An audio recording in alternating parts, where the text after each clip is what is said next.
Hey, good morning, everybody. Welcome back. I just need about 3 minutes maybe to get all the way together. Good morning to you. Welcome back. Fixed my phone line, so we should take your phone calls this morning. Hope you're having an excellent Thursday. Oh, pardon me. I got my green tea here. Check. Flows. Check. And I'm ready to do this. Good morning to you. Have you heard the latest from Bill Cosby? Guess what? He is an R. Kelley supporter. Who's surprised by that? We'll discuss this morning. Also, did you hear the latest from the Cincinnati mayor's race? We'll talk about that a bit this morning as well. Good morning to you. Many things to discuss, my friends. Hope you're in the mood for it. Coming up at about 8:30 a.m. this morning, we're scheduled to get a Zoom-style call from a local woman, and she put together something called B.O.S.S. And you'll find out when and where you can watch this new documentary that highlights the experiences of Cincinnati-based Black women. We'll talk to her. That's coming up at 8:30. Plus a smattering of other topics, my friends, related to people, politics, and pleasure. You know me. It's the Nathan Ivy Show. Get ready. Are you ready to rumble? If you're ready to rumble, let's get into it. Hold on. Let me sure I get everything. Oh, okay. So my guest is on deck. Good morning to you. And we'll get started in about 3 minutes. All right. Just want to say good morning to everybody. Please take this time to like and in particular share okay. Thank you. Ashley's on deck. Please take this time to like and in particular share today's show, this live stream. Quite honestly, friends, when you share the show, more people see it. Way more than just when I'm sharing it. Okay. Takes a village. Good morning to you. Hope you're doing well. Good morning. Good morning. Good morning. And good morning to you. It is, it's my pleasure as always. So about 3 minutes and we'll get started.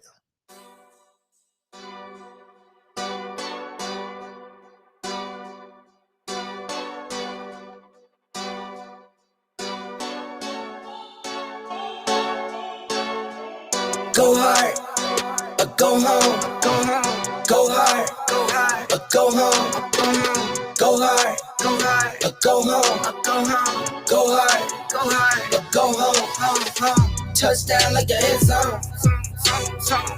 When the circle turn to my home, can't get me out of my zone. Go hard, or go home, go hard, or go home. Yeah, these championship rings on my hands now. In my head I'm top 10, yeah, that's hands down. You a squad, now you're looking man down. Funny how foes turn to friends now. Drive a race car like a Atari now. Call filling up, I need product again. Treat the business like a playground, might slide on you. Do me wrong, might slide on you. Do a backflip, cause I'm mad rich. I'm the definition of what that is. Go hard, or go home, go home. Go hard, or go home, go hard, or go home, go hard, or go home. Touchdown like the end zone. When the circle turn to my home, can't get me out of my zone. Go hard, or go home, go hard, or go home. I'm a warrior, I go back to back, they go back to back. If I top the top, then I double back and I'm topping that. Yeah, I beat my own records. Yeah, I gotta get money fetish. Same team, I don't set trip. Never dull, this electric. Went and put the Vicks on my toes. Me and bro, that's the give and go. Stay 100, end zone. Keep them coming. I know. I won't flub my wrist, no, I'm not dumb like that. No. I just wanna give my mama 100 racks. Go hard, or go home. Go hard, or go home. Go hard, or go home. Go hard, or go home.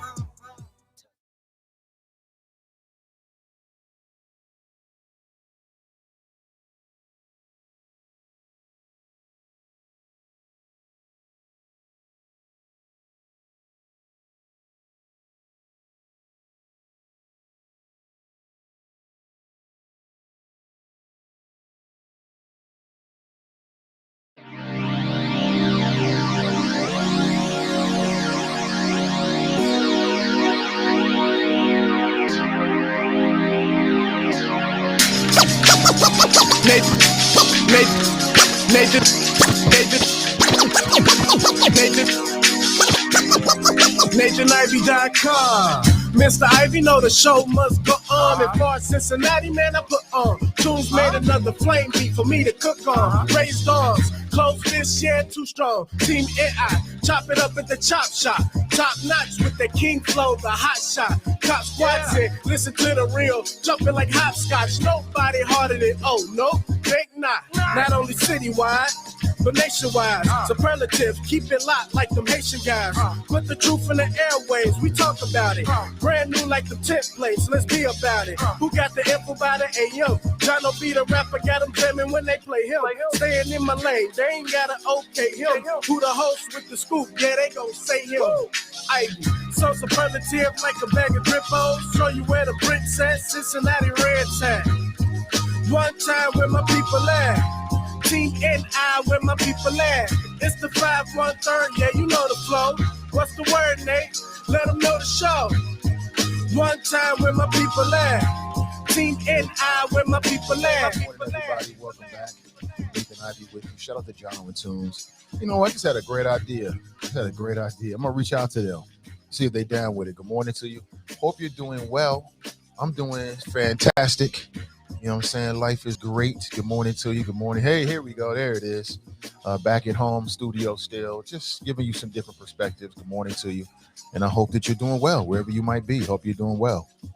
This is the last honest place in Cincinnati media. Don't let anybody lie to you and tell you anything other than that. We keeps it 100 with you when you hear about things that are happening locally here first in a lot of cases. Good morning. Come on in. We got plenty of room. We got plenty of seats up front. Good morning to you. Last 24 hours for me were spectacular. Had a great yesterday, and today is starting out great. Looking forward to whatever the day brings to me. Got a bunch of things to do today, as I'm sure you do as well. But right here, right now, you got me. Good man, I'm yours. You got me for at least the next 90 minutes to 2 hours. Now, coming up in a little over an hour at 8:30 a.m., we're going to speak with a woman named Ashley. I believe her name is Ashley Glass, and she is the founder of B.O.S.S, which is an acronym, and I'll give you the more details about it. And she put together a very interesting new project, a documentary focusing on the experiences of Black women that are Cincinnati-based. So you already know. I keep telling you, I put my time and energy and my money where my mouth is. If it's about us, promoting us on any levels, serving our interest or the greater interests of Greater Cincinnati, I'm always about it, man. And I love connecting with creative folks that live in the Greater Cincinnati area. So that's coming up at 8:30 a.m. 8:30 a.m. At some point this morning, not right now, perhaps. We don't have to get into it, but we can get into it. I did get a chance to view the WKRC town hall forum or debate. Lincoln Ware was one of the panelists. I thought everybody did a great job with the questions. Some of those questions I think I've heard before, but it was informative. And again, to all the local people involved with this kind of stuff, I just came across something the other day. I just don't understand why. What I don't get is this. I got to put a better effort in this. I know all kind of people in this city. All these people in the city know we got an audience every single day that speaks primarily to Black folks and people that live in the Greater Cincinnati area. When you doing things, why am I finding this shit out afterward? Well, I don't understand why, we don't get an email or something saying, hey, Nate, can you help promote this or be a part of this or whatever?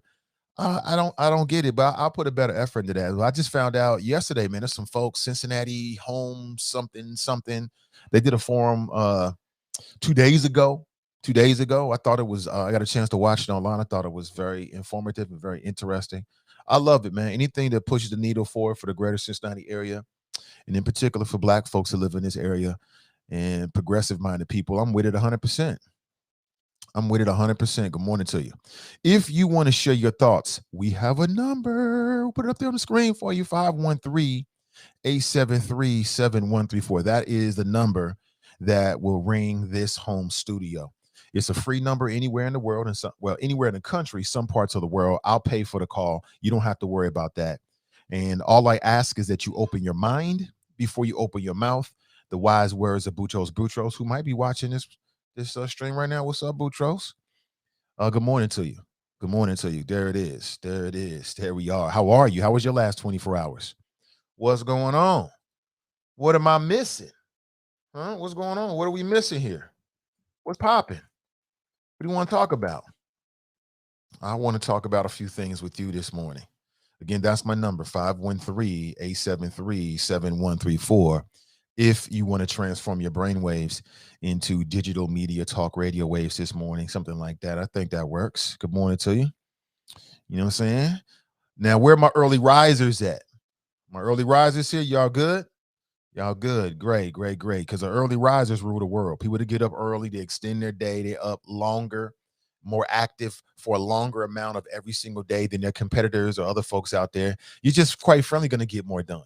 Get up early, get that exercise in. You know what I'm saying? Don't eat. Don't eat. Don't eat. Get up early, get that exercise in, get you some tea or some coffee, something like that. And boom, get the day started, man. You will accomplish more goals because simply you'll have more time to do it. It's real simple, real simple. So I did get. Let me give you a quick rundown. Then we'll talk about Bill Cosby and what he said about R. Kelley. I did get a chance to watch the WKRC forum last night. I do have some very strong opinions. If you're asking me who I thought won, I would say that that's hard to predict. I would say that, as in most cases, if you came into that forum with a certain feeling, I don't think that you were swayed either way. I do think that if I had to grade it, I'd say it was about even.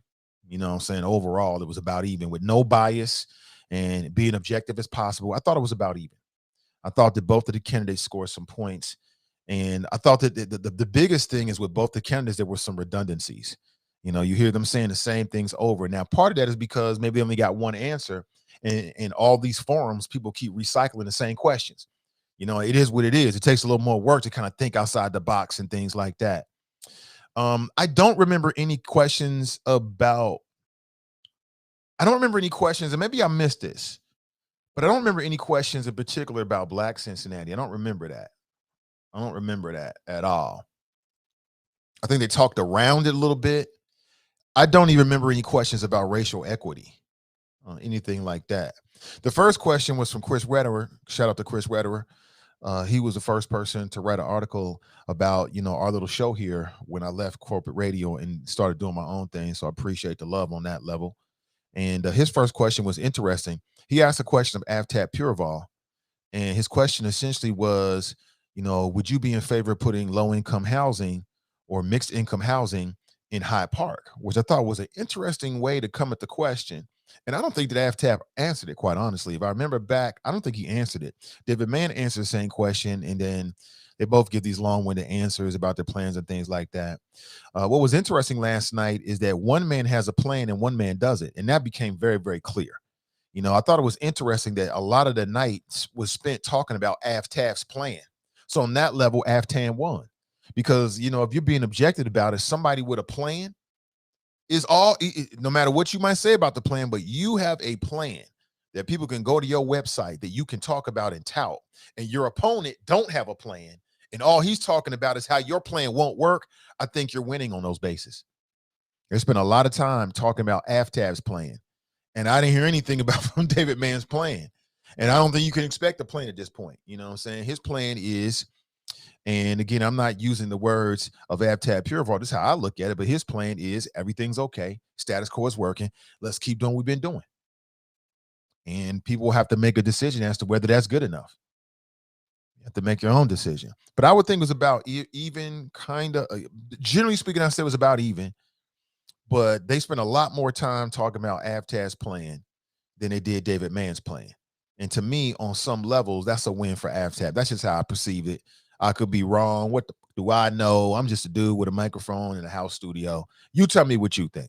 All right. What you think matters much more than what I think in this case. 513-873-7134. But I think what voters should do, at the very least, is just take the time to go to all these different forums and just watch them. You don't got to watch them in its entirety if you're busy, but just put them on. All of us got some time during the day where you can put it on your phone or put it on your screen. You're doing other work. You're just kind of listening. And just listen to the different forums and get a sense of what the candidates are saying to all the different groups and demographics in Cincinnati.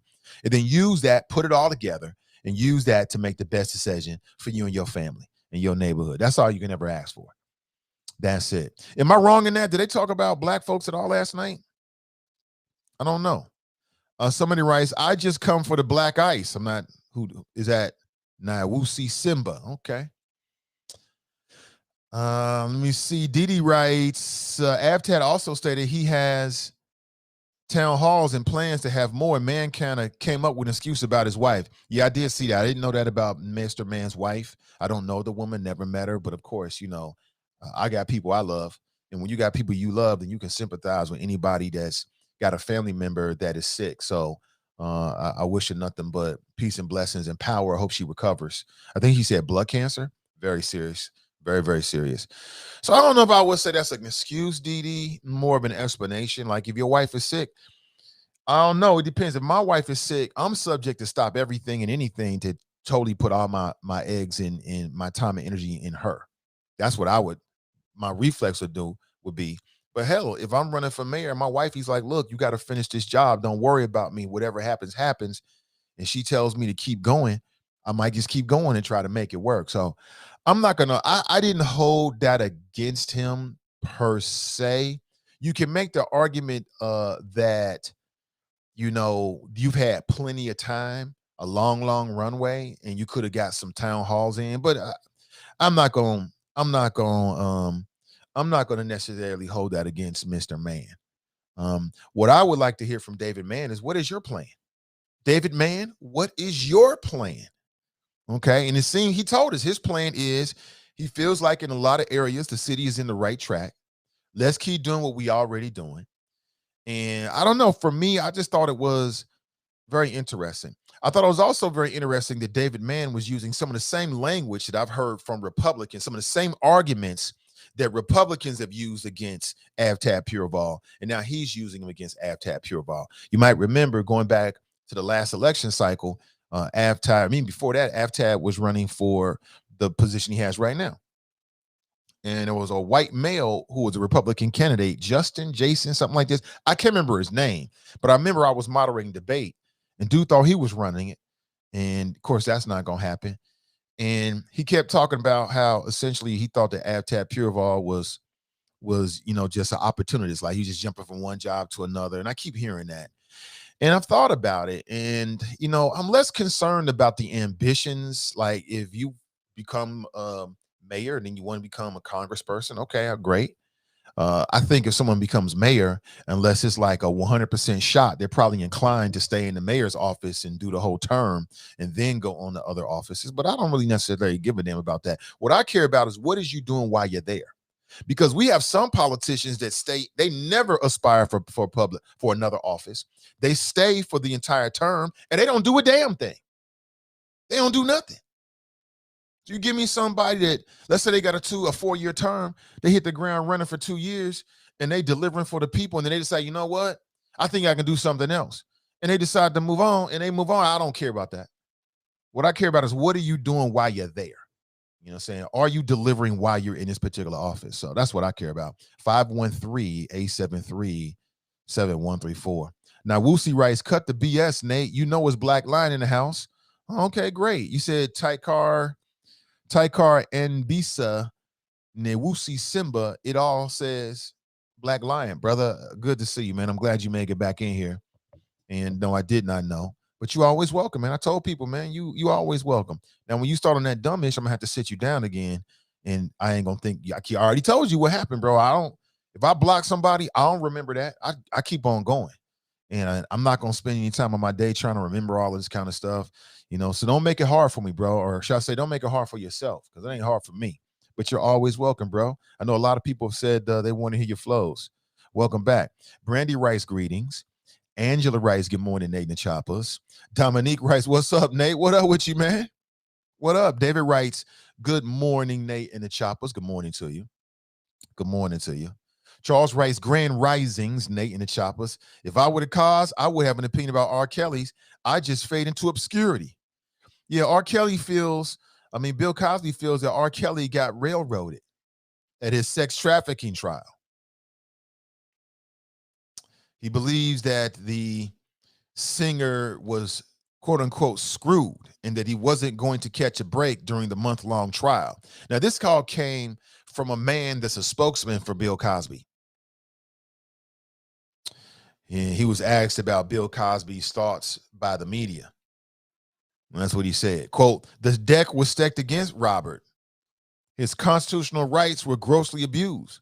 I don't know anywhere but in this country, United States, that a documentary can bring criminal charges against someone. Quote, no one fought hard for him, and his attorneys didn't humanize him. And again, this is all coming kind of secondhand from a spokesperson that represents Bill Cosby. So, essentially Bill Cosby said this. And I think what it speaks to is the rape culture.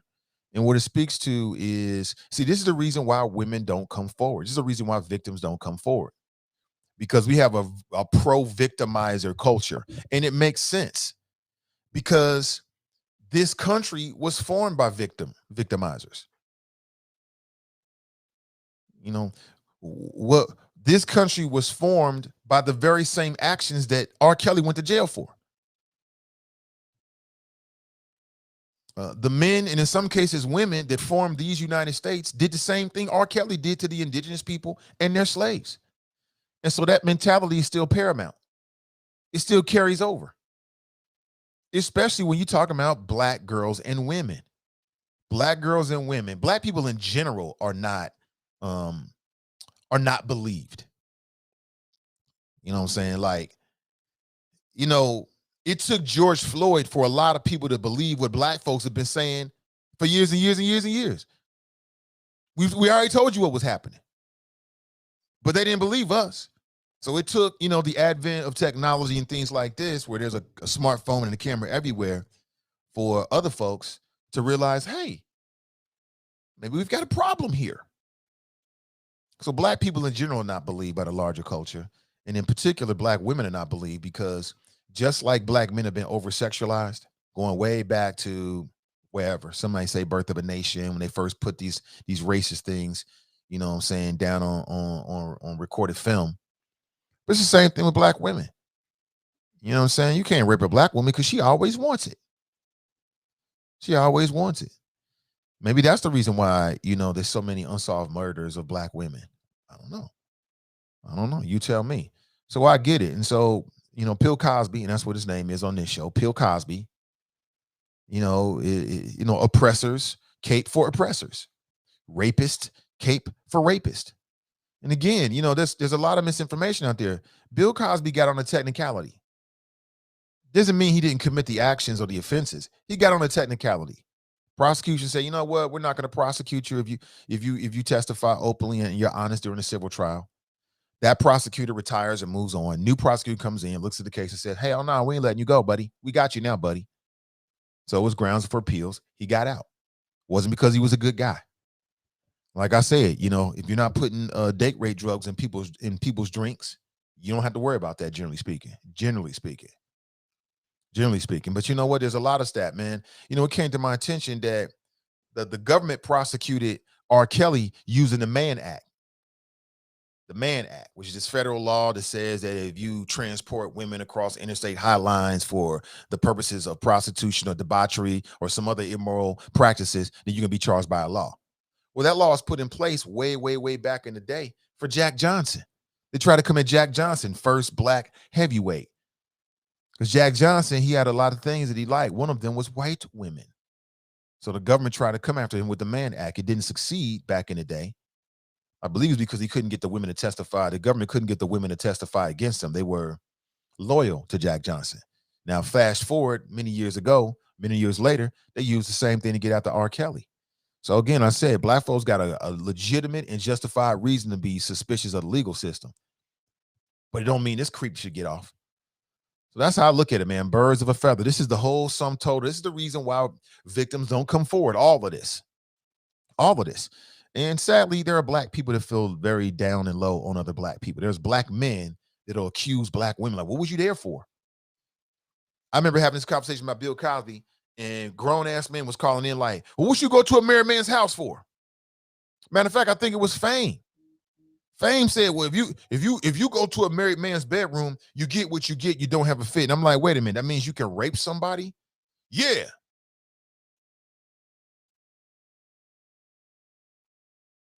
Hold on a second. Somebody's saying something to me. No. I don't know what's up with that. Somebody's saying we're not on YouTube. We should be on YouTube, bro. Oh, that's great. Thank you so much. Thank you so much.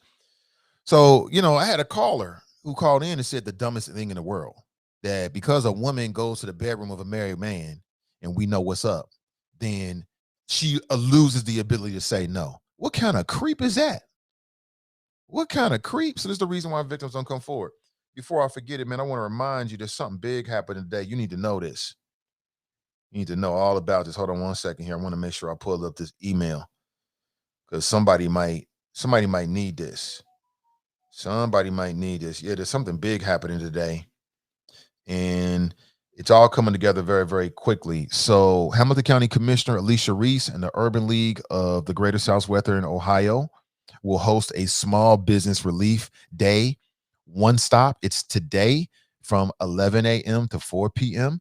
The Hamilton County Commission voted for $4 million in grants, blah, blah, blah, blah, blah. You got a lot of folks who are part of this. You got GCMI, this is the Greater Cincinnati Micro Enterprise Initiative. And they're affiliated with CCA. You got Mortar's doing big things.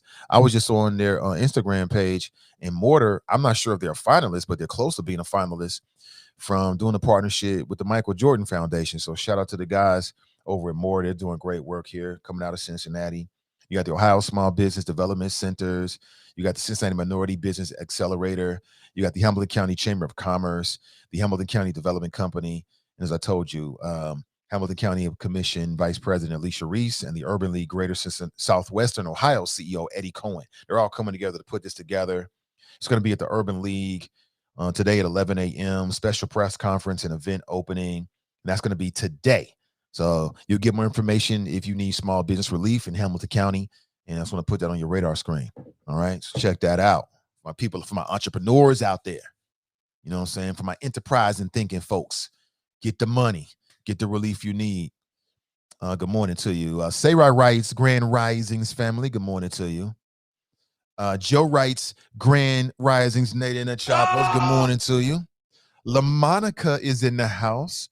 Good morning to you, LaMonica. Everybody looks so good on their profile pics. Deborah writes, good morning, Nate and the Choppers. Good morning to you. Man, where's my tea at? Damn, it's all gone. I gotta get some more tea. I'm all out. Brenda writes, good morning. Dale writes, good morning, Nate and the Choppers. Good morning to you. Now Woosie is starting off bad, but okay. He writes, Nate, in lieu of your fantasy file, you ain't been in here in months and months and months, and this is what you want to talk about when you come back in, bro? My fantasy file? Hell, I ain't even talked about my fantasy file on the show in a long time. Okay. That I've checked you for several times over the year.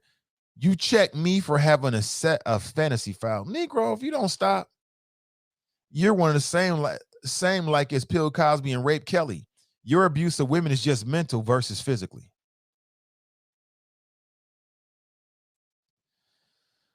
I'm not sure how this is going to go, bro, but I'm down for it. I mean, this is all nonsense. And why are you worried about my fantasy file? Negro, you need to be worried about your own fantasy file. That's what you need to be doing. I tell you what, even better than that, what you need to be doing is get your health together, bro. You know what I'm saying? Make sure your health is together. Don't worry about my brain and all this. I'm in control of that. I got that. Sean writes, good morning, Nate and the Mighty Choppers. I can see where this is going already. Anthony writes, morning, Chop Shop. Hey, good morning, everybody. Sister Iris writes, good morning, great people. Now, Sister Iris is going to be the moderator for the NAACP Town Hall Forum. My Vote Matters tonight. It'll be the next round of city council candidates. Let me double check and see exactly which candidates will be a part of that. And so you'll know what to expect before you tap in and you check it out. All right. Want to make sure you get all the info that you need. Nat writes, good Thursday, Choppers. It is a great Thursday. Absolutely. I feel great. Great to be alive. Anthony writes, like and share, fam. Good morning to you. Kelly writes, good morning. Good morning to you, Kelly. Yo writes, happy Who Day. You know what? This is completely out of left field, and I may get a chance to talk about it today, just kind of developing my thoughts about it. I may talk about it tomorrow, but you know, a lot of people are into these Marvel movies, and now we're going into phase something or other, 3 or 4 or 5. I'm not sure what phase we are with the MCU. And we all know that Chadwick Boseman has passed away, so he won't be alive to be a part of any upcoming Black Panther movies. And I think most Black people and most people in general really appreciated that. And so there's a big conversation right now about what are they going to do? I mean, should they follow the canon of the Marvel comics and Siri becomes the new Black Panther as what happened in the Marvel series, or is somebody going to replace Chadwick Boseman? I got a strong opinion about that I may get a chance to share with you today. If not today, then tomorrow. It'll be good for the community. Charles writes, what's good? Regina writes, I'm here. Good morning. Good morning to you. Good morning to you. Clacks in the house writes, morning choppers. Good morning to you. Didi writes, the plan clearly was the difference to me as well. Right. So in that way, I would say that AFTAB won because he spent most of the night reinforcing in everybody's brain that I got a plan. And David Mann spent most of the night trying to reinforce in everybody's head that AFTAB plans isn't good enough. Well, sir, the best way to do that is to tell us what your plan is. You're going to spend all night talking about what he's not and what he didn't do. Again, that's always a red flag for me. It's always a red flag for me. You're an elder statesman, right? You got all this political experience. You've been on city council all these years. What have you done? Focus on that. I think that would be better served. But I guess, again, I'm not a political operative. I don't work in the world of politics. So there's people out there way smarter than me. Maybe that's the best strategy. But trying to be objective from it and just kind of take all my personal feelings out of it, I share with you what I thought. You tell me what you thought. Now, Woosie writes, even though I'm not one of these chop shops. Okay. Didi writes, AFTAB also stated he has, I think I read it already. Yeah, I read that already. I'm catching up. Catching up. Dale writes, David Mann equals status quo. Do not elect the Oompa Loompa Chompas. Crystal writes, morning. Wanda writes, morning. Maxine's in the house. She writes, great grand rising to the righteous seekers. I like the way that sounds. Clack writes, David Mann has 40 years of doing nothing. 40 years out. Some will say that. Nikki writes, good morning, everyone. Anthony writes, right, while you were there, the impact you make and tone you set for the city going forward if you decide to leave at some point. Right. Come on in, bro. Good morning. It says, it doesn't say anything. It reads Puma twice. Puma, and then you got the Puma logo. I like it. It feels good on you. Come here, you. How you sleep? Good. I can't hug you? Okay. You smell good. How many books do you have? A lot of books. 1, 2, 3. No, we're not counting the books right now. I love you. See you later. You say, I gotta go. Now Woosie writes, Nate, save the rhetoric and bring the black ice. I mean, come on, man. A real man ain't got to come in here and pick no fights, bro. Just be easy, bro. Just share your expertise, man, and all that incredible intellect that you have. Just be easy, bro. You out here like you looking for attention or something like that. It's unbecoming to you. Like I said, this is the Nathan Ivey Show, where nothing is funnier than the truth. Men are allowed. Check it. Men are expected to be men. Because you got a lot of men out here acting like they're not men. On this show, a man can be a man. That's what I would encourage you to do, bro. I see you. Damn it. Didi writes, as long as you do something while you're in that office, who cares? Didn't the rate of black folks increase in the clerk's office? Wasn't the nepotism down in courts, the courts that dealt with it? I mean, it appears that from what was being said, primarily from AFTAB, I've heard nothing to contradict that. I just think that maybe that's a winning argument with some people in Cincinnati. The whole, AFTAB has been running for all these offices. You know what I'm saying? That's not a winning argument for me. You know what I'm saying? Again, to me, I think that voters want results. We don't care if you're down there for 2 minutes, 2 hours, 2 months, or 2 decades. What are you delivering?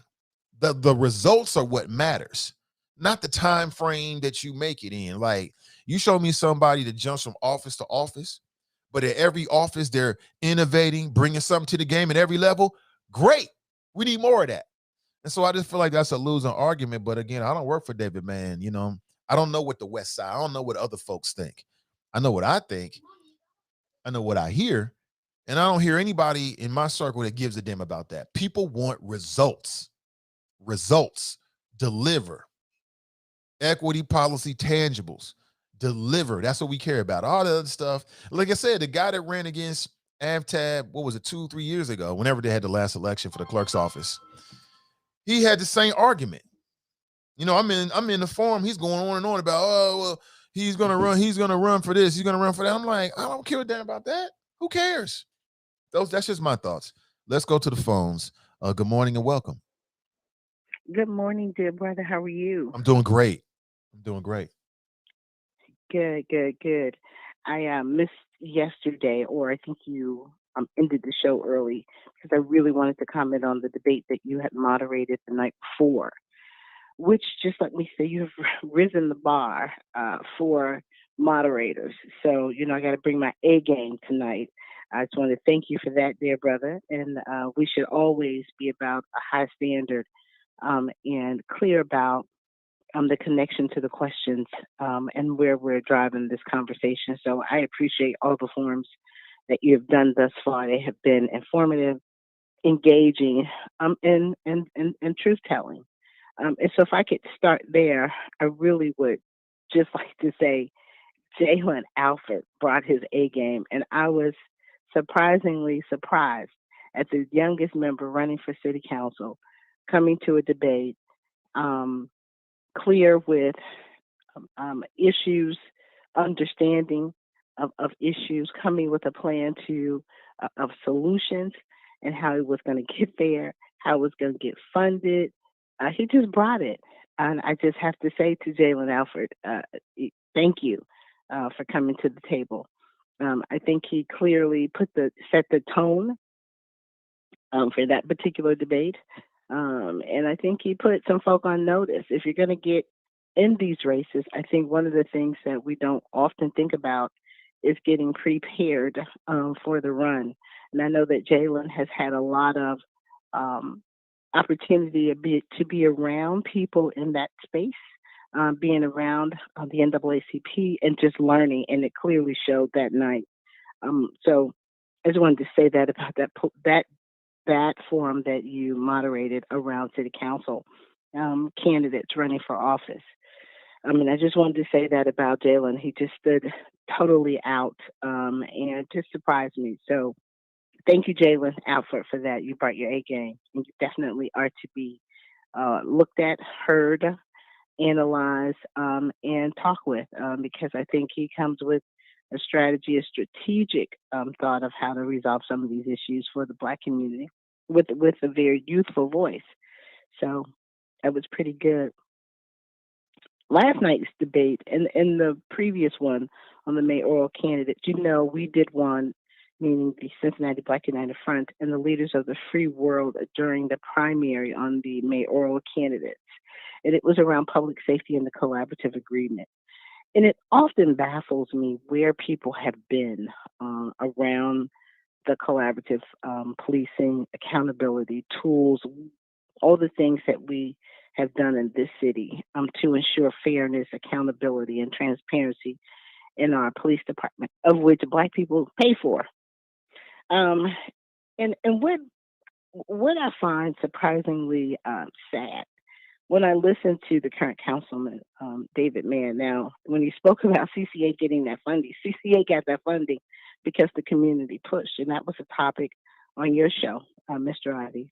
And folks are mad that folk like myself were screaming from the gallows to fund the Citizens Complaint Authority, so that the backlog could be addressed, so that the citizens who clearly see a need for this entity to do its job and do it in the time frame of which it was written. It also saddens me that neither candidate could get community problem-oriented policing correct. So if you read the agreements, if you've been around, of which David Mann's been around since the beginning of all of this, and you can't get the fundamental foundation of the collaborative agreement, what CPOP actually stands for, so that you understand what the methodology of policing is in this city, you can't begin to understand which way it is going to go. So that was sad for me. But I also wanted to say this about AFTAB. And it's the same notion that I had with Jalen, getting prepared. When I met AFTAB, he came to town, and he talked to me one-on-one about the CA, and this was before the run for the clerk of courts. He participated in the first and only community police conference that the Cincinnati Black United Front put on for 6 days. His name is in the master plan.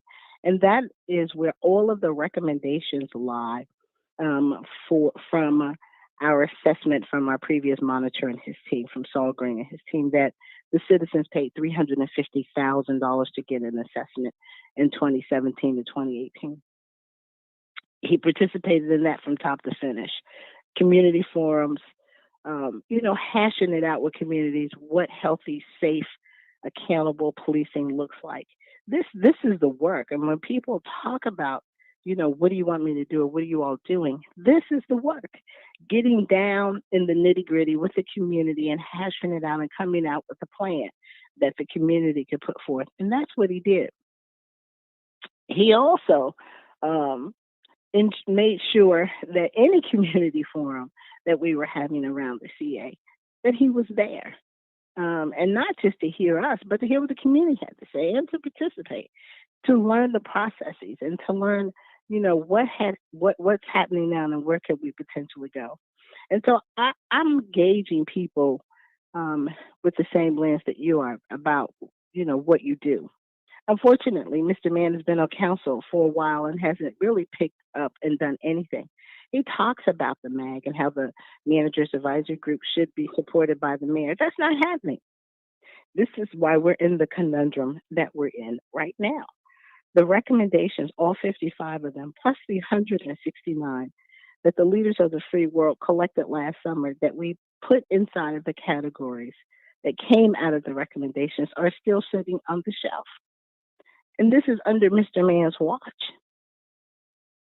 This is nothing that I'm talking about and don't know about. I know explicitly that these things are not being worked on. So it is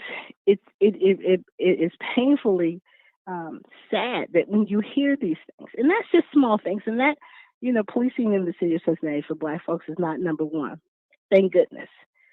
Economics is, housing is. And so when people say these things, my hope is that, especially for the choppers, when you're listening, you remember the conversations that you have here on these airwaves, right? We don't get as much airtime as people do when they can run around and make false claims about things that are just not true and that are not happening. The community has been fighting to get the MAG in its rightful place. And it's very hard when you have so many people that don't want to be accountable in their jobs. This ain't your personal life. This is your job. It's so difficult because all of these points of entry into bad policing that could impact how communities and police operate can happen on so many levels. As you say, we've had many different conversations on your show, whether it's the SROs, Citizens Complaint Authority, Community Problem-Oriented Policing, Pivot, SARA, all of these things, SERVE, ShotSpotter, all of these things that have come up since we've had the collaborative agreement. Traffic stops, training, arbitration, the FOP contract, hiring of new chief, hiring of lateral officers, hiring of new recruits, right? All of these things to a new district, all of these things play into how policing occurs on the streets in the city of Cincinnati. And this is a huge task. So when we put the mask in place in 2008 to essentially be the same group as the all parties group that was represented inside of the collaborative agreement in federal court, it was to ensure continuous improvement, never just to stop, but to ensure continuous improvement in three major areas. And this is what bothers me about Mr. Mann. And many times, and as many pieces of paper and documentation he's been given around the CA, and the lack of implementation on the things that would guarantee us that not only are we treated fairly, but the dollars that are utilized to go into public safety are utilized in the way the community, more specifically, the Black community, wants it. So when I listen, I'm listening for those things because, none of us are new to this. But we talk about it as if it's new, and we talk about it as if those are the only things. And I just wanted to lift some things up for the choppers because they're smart people, and you get to hear the things that you need to be able to make a flow through point so that, whether you hear sound bites, you can go, no, well, we had that conversation, Nathan. These things are not true. Um, the other thing that I wanted to raise up about last night was where were the black women to be able to ask a question? Channel 12 seems to have a problem, again, with representation of black women.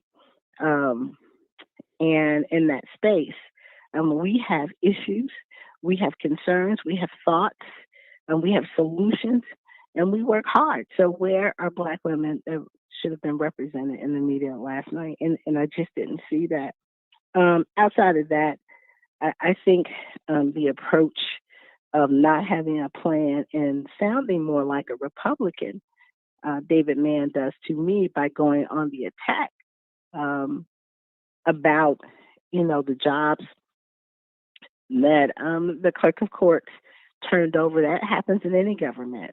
And so to attack on that, I thought was pretty ridiculous, seeming that they're both supposedly Democrats. I think that just going on the offense, the defense, it's just not good because I want to know what does David Mann plan? What are his plans? And to continuously say that things are all right the way that they are is not true.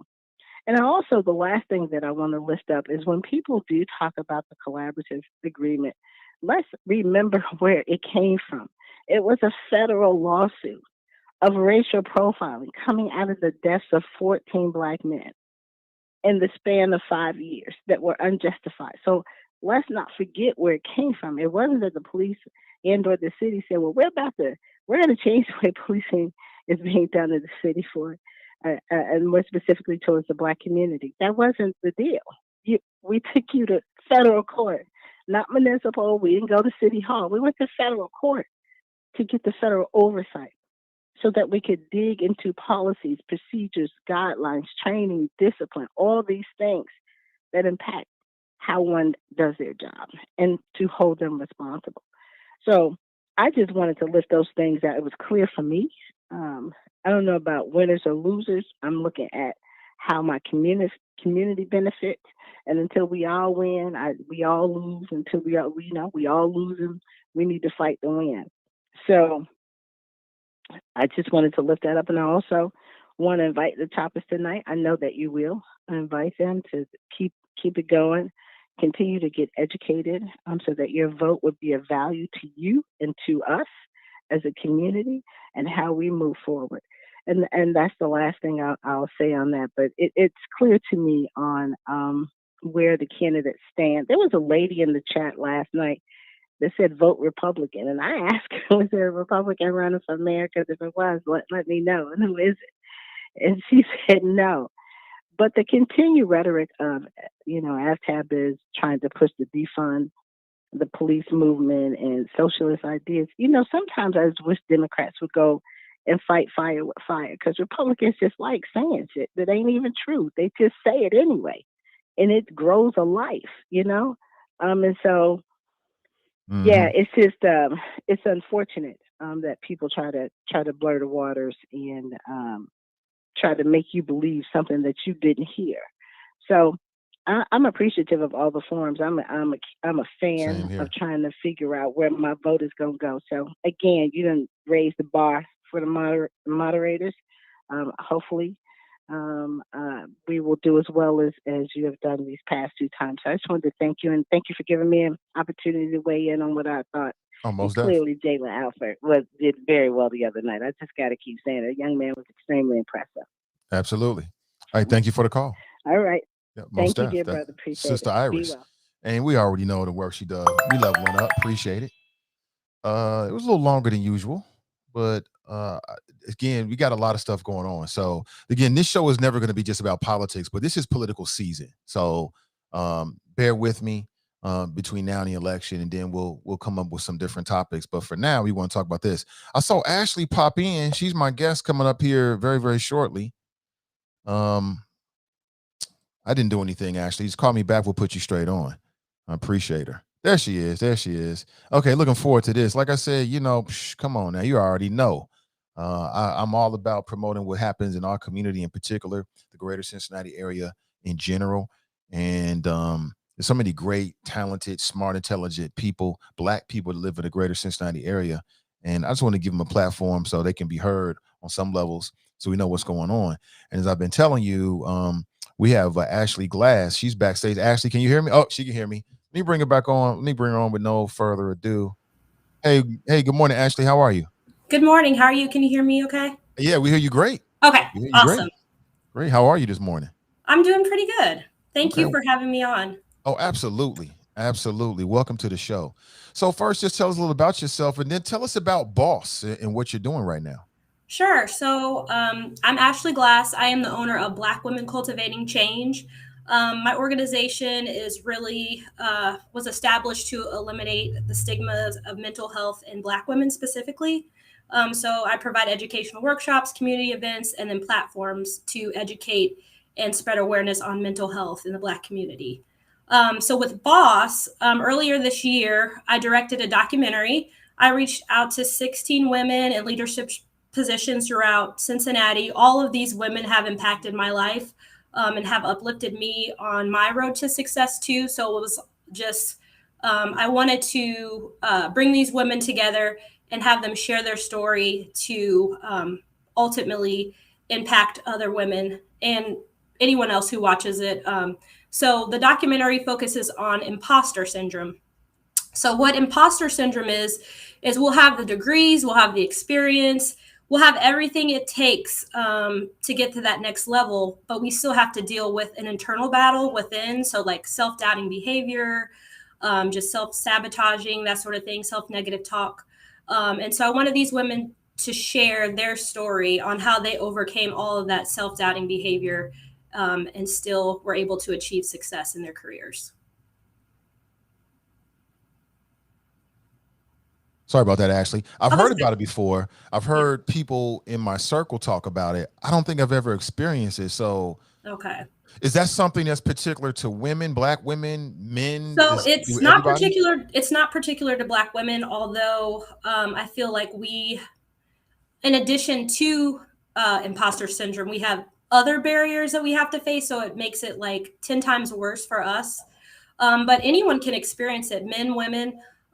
It's just that internal voice that you have to kind of block out on your road to success. So it goes along with the whole mental health and awareness thing, just being confident in yourself and really manifesting and believing in yourself to create the life you want. Okay, beautiful, beautiful. So you brought together 16. Are they all Black women? They're all Black women. Yes. From the greater Cincinnati area. Yes, and they're from all different career areas. Okay. So I have some professors from the University of Cincinnati. I have a director at the Community Action Agency, which is your wife. I have nurse practitioners. I have social activists. So I have like a wide range of experience. I have a principal for Cincinnati Public Schools. So I wanted to kind of hit all different angles too. So healthcare, spirituality, education, social justice, all of that. Now, had you ever directed a documentary before? What was that experience like? What did you learn through that? So this was my first one, and it was definitely a learning experience. I will say next time I will use this experience to kind of help me, work out the kinks a little earlier and that sort of thing. But I reached out to Johan. He has a business, a photography and videography business called YH Images. He is Black. It's Black owned. And he was on board. He did all the filming and all of that. So it was a great experience. Yeah, I don't know the brother, but I've heard of him. Okay. Meet him one day. I've seen. Looks like he does good work. So yeah, he does. So when can people see the documentary? Absolutely. So next Thursday, we're showing it privately to students at UC. So I went to UC. I'm a graduate. Go Bearcats. So we'll be showing it at the African American Culture and Resource Center on campus next Thursday at 6 p.m. We're going to provide dinner and that sort of thing. So if you know any students that go to UC, this would be a great experience for them. We're also going to have the women who were interviewed in the documentary there, so they can kind of connect with the students and maybe provide some mentorship and that sort of thing too as well. And then we have a just a public release is going to be on October 21st. It's going to be at the Garfield Theater. It's also known as Cincinnati. What is it called? Cincinnati Worldwide Cinema, I think is the name. But you can Google that. I will be putting up links on my social media and everything like that. And you can, for the release for the public, you can either go to the event at the theater or you're going to be able to stream it online. If you can't make it, there's an option for you to just stream it online. Okay, that's what's up. Okay, Yeah. so a lot of people, still COVID sensitive, so it's great to have that option. Yeah. Okay, so what's next? Like, what happens? What happens with the idea beyond the premiere and the public consumption of the documentary? So honestly, when I thought about putting this together, I didn't even think about those steps. But what has come already is I will be speaking at the Northern Kentucky Women's Conference on Imposter Syndrome, and I was able to use this platform to kind of assist with this. So I see this documentary just being used in academic setting. Like I said, we're showing it at UC, so being shown at college campuses, and then just through different community organizations and that sort of thing. We really want to build like a mentorship for Black women here in Cincinnati. As far as the documentaries, I love being able to collect people's stories, and I love qualitative data. So I plan on doing more topics. If you're familiar, are you familiar with the social determinants of health? I think I've heard that somewhere before, Okay, but I can't tell you what it is. Yeah, it's all right. So the social determinants. So I didn't tell you what my background is anyway. Sorry. So my background is public health. I'm actually in school for nursing too. So I want to connect the dots with public health and clinical. But so the social determinants of health is everything that has to do with your health kind of outside of your physical body. So if you think about housing, transportation, food insecurity, the educational system, the justice system, your environment, genetics, all of that, and how it impacts your health. And we as African Americans have a lot of barriers and are at higher risk for different diseases such as cardiovascular diseases, diabetes, and things of that nature, obesity. And so I want, the main goal is to get like a crowdfunding started, because I want an actual documentary that I could release on Netflix eventually on this whole social determinants of health. So until then, though, I plan on doing a small scale documentaries here in Cincinnati. So. Okay, that's super dope. I can't wait. Listen, anything you're doing, let me know. I'd love to help promote what you're doing. Susan wants to know, is there an Eventbrite for the documentary? And also, Ashley, where can people find you online? Okay, so you can find me. I'm on Facebook. I'm under Ashley Glass or under Black Women Cultivating Change. You can also find me on Instagram. I have 3 different accounts right now, but it's Glass Ashley, I am Ashley Glass, or Black Women Cultivating Change. As far as the tickets for the event, you need to go on if you Google the Garfield Theater website. I'm also going to post that link in my bio on all my social media platforms. You'll be taken to the link to purchase the tickets. Okay. Well, Ashley, listen, obviously I'll be at the premiere. Can't wait to watch it.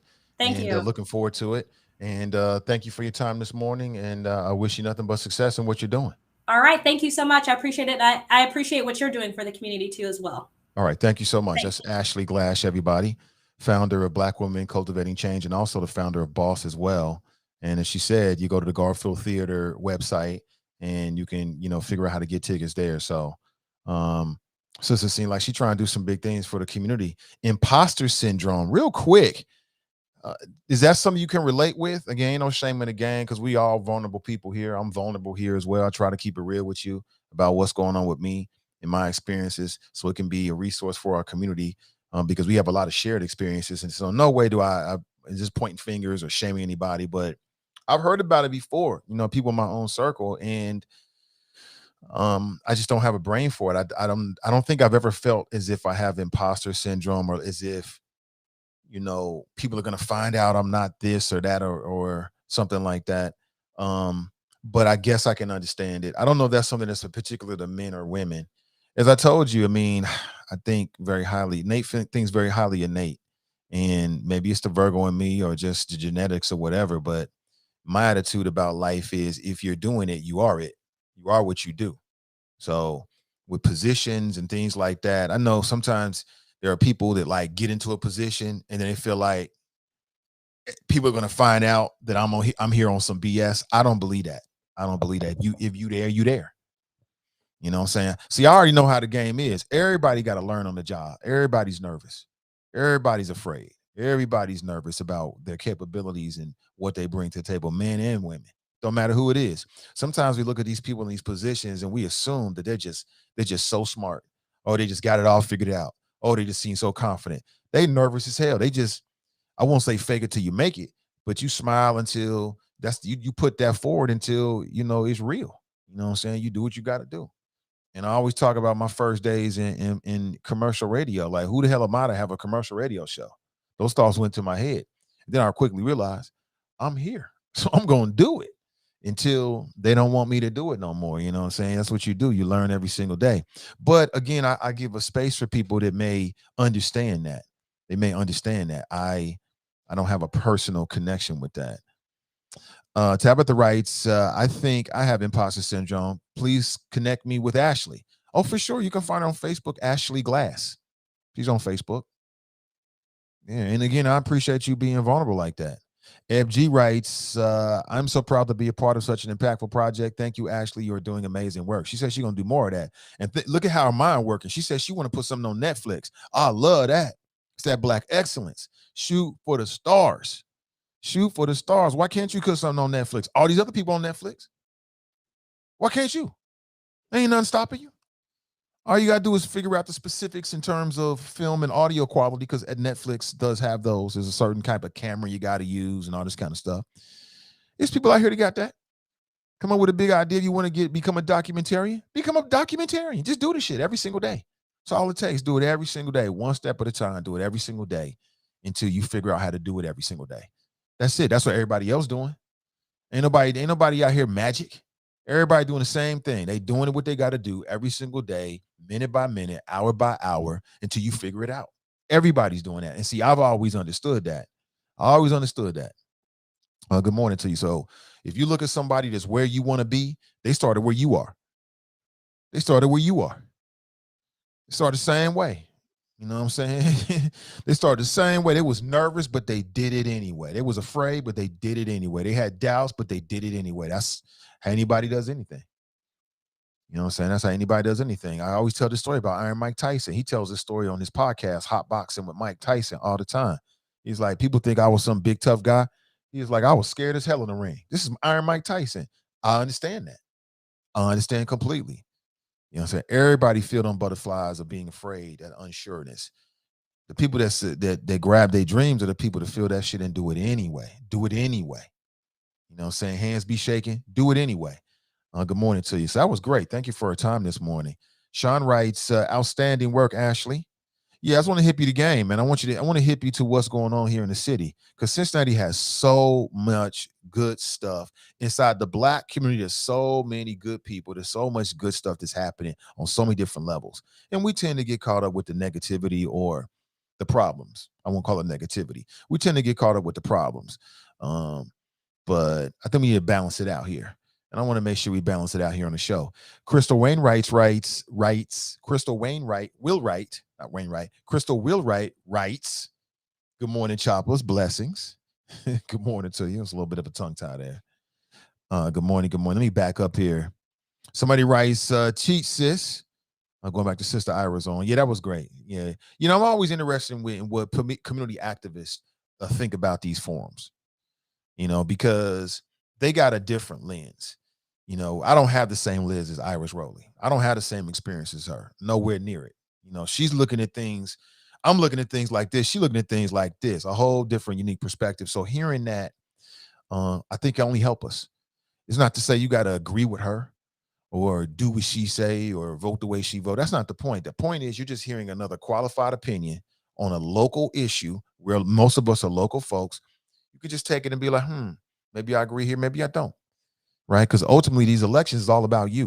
It's all about you, what you think, who you think is best for you. That's it. Tabitha writes, it's time for change. Terrence writes, what's up, Nate? Make sure whatever you say, Nate absolutely agree with before he proclaims over the air you're losing and becomes dismissive. Oh, boy. What's up with men these days? What's up with men these days? Oh boy. Oh boy. Good morning, brother Terrence. I'm already built for this because I got two younger brothers, man. And in a lot of ways, they're very much like me. So imagine two me's younger than me, and I'm the oldest. So, I understand, you want to razz big bro and, kick big bro off his perch and all this kind of stuff. You want to set big bro right. I get it, man. Let's see, it's all love. That's all brotherly love. You know what I'm saying? So please don't misunderstand what I'll be saying. I ain't got nothing but love and respect for everybody, including you, brother. 100% for a lot of different reasons. But like I keep telling people, if I was one of these pliable, weak ass black men, you wouldn't be here. I wouldn't want to watch that. I got backbone. You know what I'm saying? I know how I feel. I'm going to stand my ground no matter what. That's why you hear on some levels and shit. So sometimes I might step on some toes, but I ain't trying to step on your toes. I'm just being me. I'm just being a man. You know what I'm saying? It comes with the price of admission. So everything I say in love, we brothers. And come on in here, Terrence. Come on in here. I know it's going to be that kind of morning. Come on in here, little bro. It's all good. It's all good. Come on in. Callie Rice, good morning. Can't get mad at that. When you start a show like this and be talking slick and greasy, as Fame might say, it comes with the territory. I'm built for this. You know what I'm saying? On some levels, I'm bulletproof. I've heard it all. Trust me. I've heard every critique you can ever hear about what comes out of my mouth over the years. I've heard it. So I get it, bro. That's what makes the show so much fun. Everybody agreed it wouldn't be as fun. So believe me, I have no problems with it. Nothing you say, bro. At the same time, I'm going to speak my mind. You already know that. But I'm always going to come with some positivity, always. Let me see here. Akeem writes, damn, I wish the people of Hamilton County could vote on who holds the site as FOP president. We can't. We don't get that. Let me see. Terrence writes, man knows that inner city blacks won't vote in a majority. He needs to cultivate those Republican votes to win. That isn't that hard to see. Terrence, we already know that, bro. Why Terrence act like he can see something we can't see? Listen, that brother has a wealth of experience. A very sharp brother right there. But Terrence, guess what? We sharp too, bro. We know why man is saying what he's saying. We know, we know, bro. We know. Oh man, this is so much fun. Black Russia writes, that's how AvTab loses. Man don't need every Democratic vote to win. Hashtag Aller Miller. Middle. ALR. But you mean alt. I get it. Crystal writes, that's Will writes. She writes, good morning, Choppers. Blessings. Good morning to you. Cranley playbook used as a winner. Asks Yvette Simpson. Hashtag alt middle. We got Big Bro and Little Bro Graxon in here sharing their thoughts this morning. You can tap in if you like to. I'm interested in the Imposter program with Miss Ashley. Okay, great. Again, you can find it on Facebook. You can find Black Women Cultivating Change. That's our organization. Or Ashley Glass, ASHLEY. Okay. Good morning to you. Bunky writes, hit the button, you selfish bastards. We're leveling up. You're damn selfish. You're in here getting all these good flows, all this good education, edutainment, and you ain't hit the like button and shared it. Come on, peoples. Joe writes, UC grad student here. I'll have to check it out. Okay, yeah. Absolutely. Should be dope. Deborah writes, good morning, Nathan. And all, I can't believe my phone is working at work. I couldn't get no signal for weeks. Really? Good morning to you. David Whitehead writes, you start late, you miss a lot. Wynton Terrence and the Faye have been historically low. There's data that indicates where the Simpson-Cranley shift took place. I work professionally with the political data. However, I'm dealing in 2021 general projections right now. The voter registrations have increased since the turnout is not reflective of the jump. Dale writes, Impostor Syndrome is in corporate America is a black tax. Second guess, creating narratives, you're a complainer or malcontent, then turn around and use your ideas. Yeah, I dealt with that a couple times, man. I've dealt with the whole, on the job or interviewing for a job. They scribbling down your ideas, then you don't get the job. Then they implement your ideas. Like I've actually seen that happen before. It's quite interesting. Marisha's in the house. She writes, good morning. Good morning to you. Trey writes, Bill Cosby, LOL. That's right, Bill Cosby. Bill Cosby, birds of a feather flock together. Now, we getting this secondhand. It didn't come directly from the mouth of Bill Cosby, but it came from Bill Cosby's spokesman. And Bill Cosby's spokesman said that Bill Cosby thinks that R. Kelley got railroaded. And to me, it's just another example of the predator culture, the rape culture, right? I mean, let's be honest here. This country was founded in some cases by predators and rapists. Let's keep it 100. It was predicated on an ends justify the means mentality. So we can't be too surprised that all this time later, that's still a part of our culture. You know what I'm saying? That's still a part of our culture. And if you want to get away with sexually abusing women, then choose black women, because you'll get away with it for a long time. On some cases, depending on who you are. Sandra's in the house. Good morning to you, Sandra. You're right. Cincinnati is a great place to live. Action is what I need to hear. Yes, Cincinnati is an absolutely great place to live. I love Cincinnati. I'll say it again. That's the reason why I talk about Cincinnati. I love Cincinnati. Love it, love it, love it. Great place to live. Now, of course, the more you have, the more you can experience. But great place to live has got a lot of potential. A lot of potential. And we're not there yet. Sean writes, the black people of Cincinnati are exceptionally talented. I think so as well. So many creative folks in general. But let's just talk about black creatives. Great folks. Good, a lot of great talent. Wanda writes, vote. Absolutely. Let's just see. David Whitehead writes, you are incorrect, sir. The candidates win by actual numbers and not percentages. So 29% of 585,000 is more than 29% of 100,000. So increasingly eligible voters is an effective strategy. Absolutely.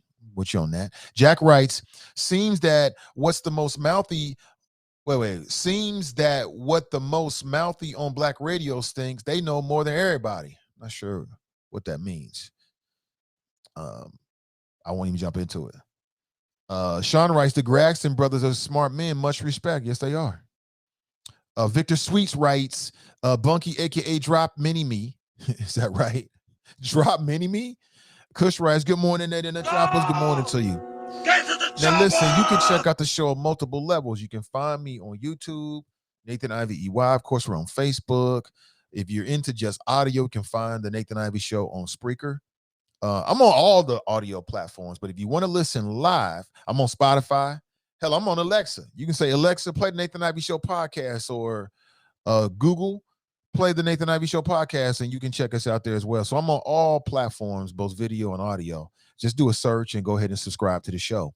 Deborah writes, good morning, Nate and the Choppers. Good morning to you. She was first inside the Chop Shop. Sharp writes, good morning, Nate and the Choppers. Good morning to you. And Ray writes, good risings all. Now, having said all of that, I need to take a quick break. We'll come right back, live, local, and vocal, right? The Nathan Ivy Show. Don't go anywhere. We'll come right back to your comments and talk about the great issues of the day. Things are getting intense, using up my sixth sense. Thought you had us figured, I can't use me at your expense. They be on that pretense, we be on some defense. If you in the past tense, you could keep your 2 cents. I don't wanna be another target on a head list. All my people running around the city like some misfits. So I'm steady praying for my brothers like a wish list. Can I trust a soul? They gon' turn on you the quickest. Damn, there's so much going on in this world we call our home. They've been looting and protesting, trying to get it far home. Ain't nobody got us like we got us. Streets is in a frenzy, you see the riots. Stand up for a cause, or you die for one of yours. Ain't no universal laws, they just wanna sabotage. Rolling with my entourage, and they tell us be safe. But they got our hands behind us while we down up on our face. It don't make no sense, no. It felt like a devil, no. How we supposed to raise our sons, how we supposed to get through. Feeling really stressful, years of being dreadful. How could we be careful when we ain't really careful? Therefore, all the youths need a good mentor, yes, Lord. All the years, this is shit we in getting daughters, no kill. All the cops screaming fucking 10-4, what for? Government always trying to send, so we at war. Yeah, we black, but we really called Moors, born poor. All we care about is Jordan Concords, looting stores. Why you taking things that's not yours? Oh boy, that ain't no way yet on the George Floyd. Stay on point. Half America is really unemployed. We annoyed, killing people with a state of paranoia. Can't avoid it. All these businesses burned down and destroyed. No insurance. Think my people kinda missing what's important. Yeah, stand up for your rights. Yeah, we putting up a fight. They don't want us out at night, so they gave us curfew. It's like jumping out the plane with no fucking parachute. Don't shoot, hands up, but they still gon' do it. Huey Newton probably like, man, what y'all niggas doing? Need to come together, all of us, and start a revolution. Yeah, discover more solutions, overthrow the Constitution, stop the looting, stop the shooting. We've been living in confusion. I'm getting intense, using up my 6 cents. Thought you had us figured, I can't use me at your expense. They be on that pretense, we be on some defense. If you in the past tense, you could keep your 2 cents. I don't wanna be another target on a head list. All my people running.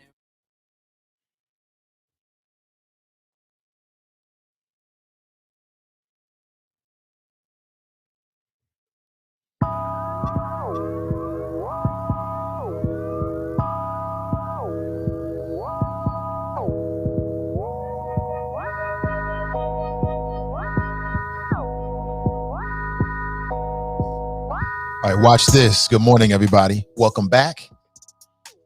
Hope you're in good spirits. It's a beautiful Thursday. Thursday is the new Friday, so the weekend starts today. What are your plans, man? Where the party at? Where the party at? I'll come out and do a little 2-step with you. You know what I'm saying? Come on out. I'll bring my own water. But come on, let's have a good time. What's going on?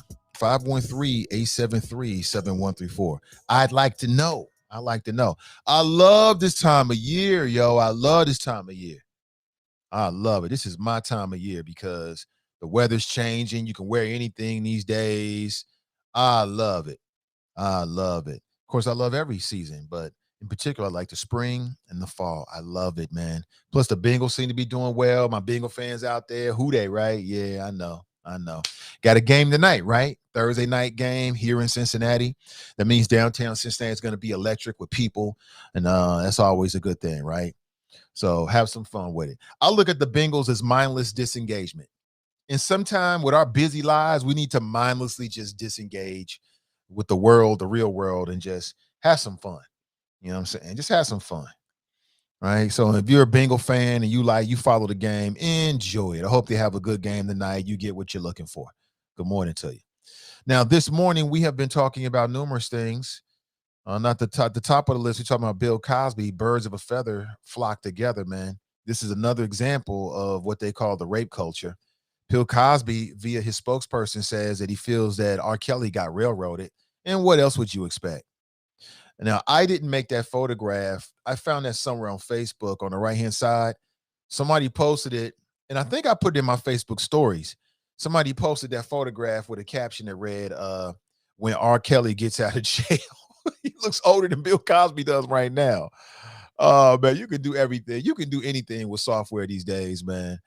That is hilarious, boy. It's only hilarious because of the photograph, but what he did to those young ladies is not funny. I went back and checked out an interview that Sparkle, remember Sparkle? Sparkle did an interview with the Breakfast Club. They do the best interviews. Ain't nobody, hands down, they got the best interviews in the game. And I love the fact that they're all enterprising and doing different things. This is beautiful. It's a template.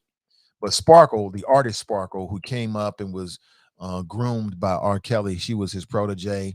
And, he plucked her and make her a backup singer, and she did a whole bunch of different things for him.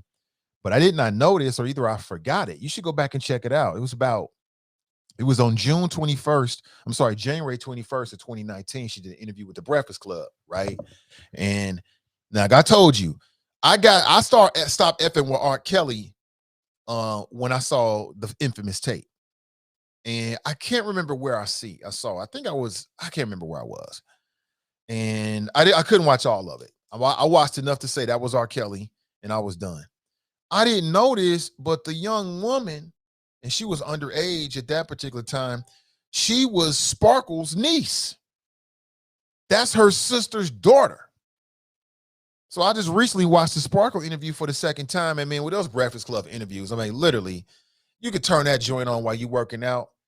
And before you got a whole workout in and you didn't learn all this different stuff, man. Again, they do the best interviews right now and still are doing some of the best interviews. You see so many people copying their lead, and they should be.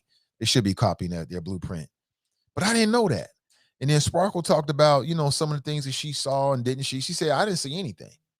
She didn't know anything. She said that somebody called her and said that this tape was going to be coming out and they wanted her to view it.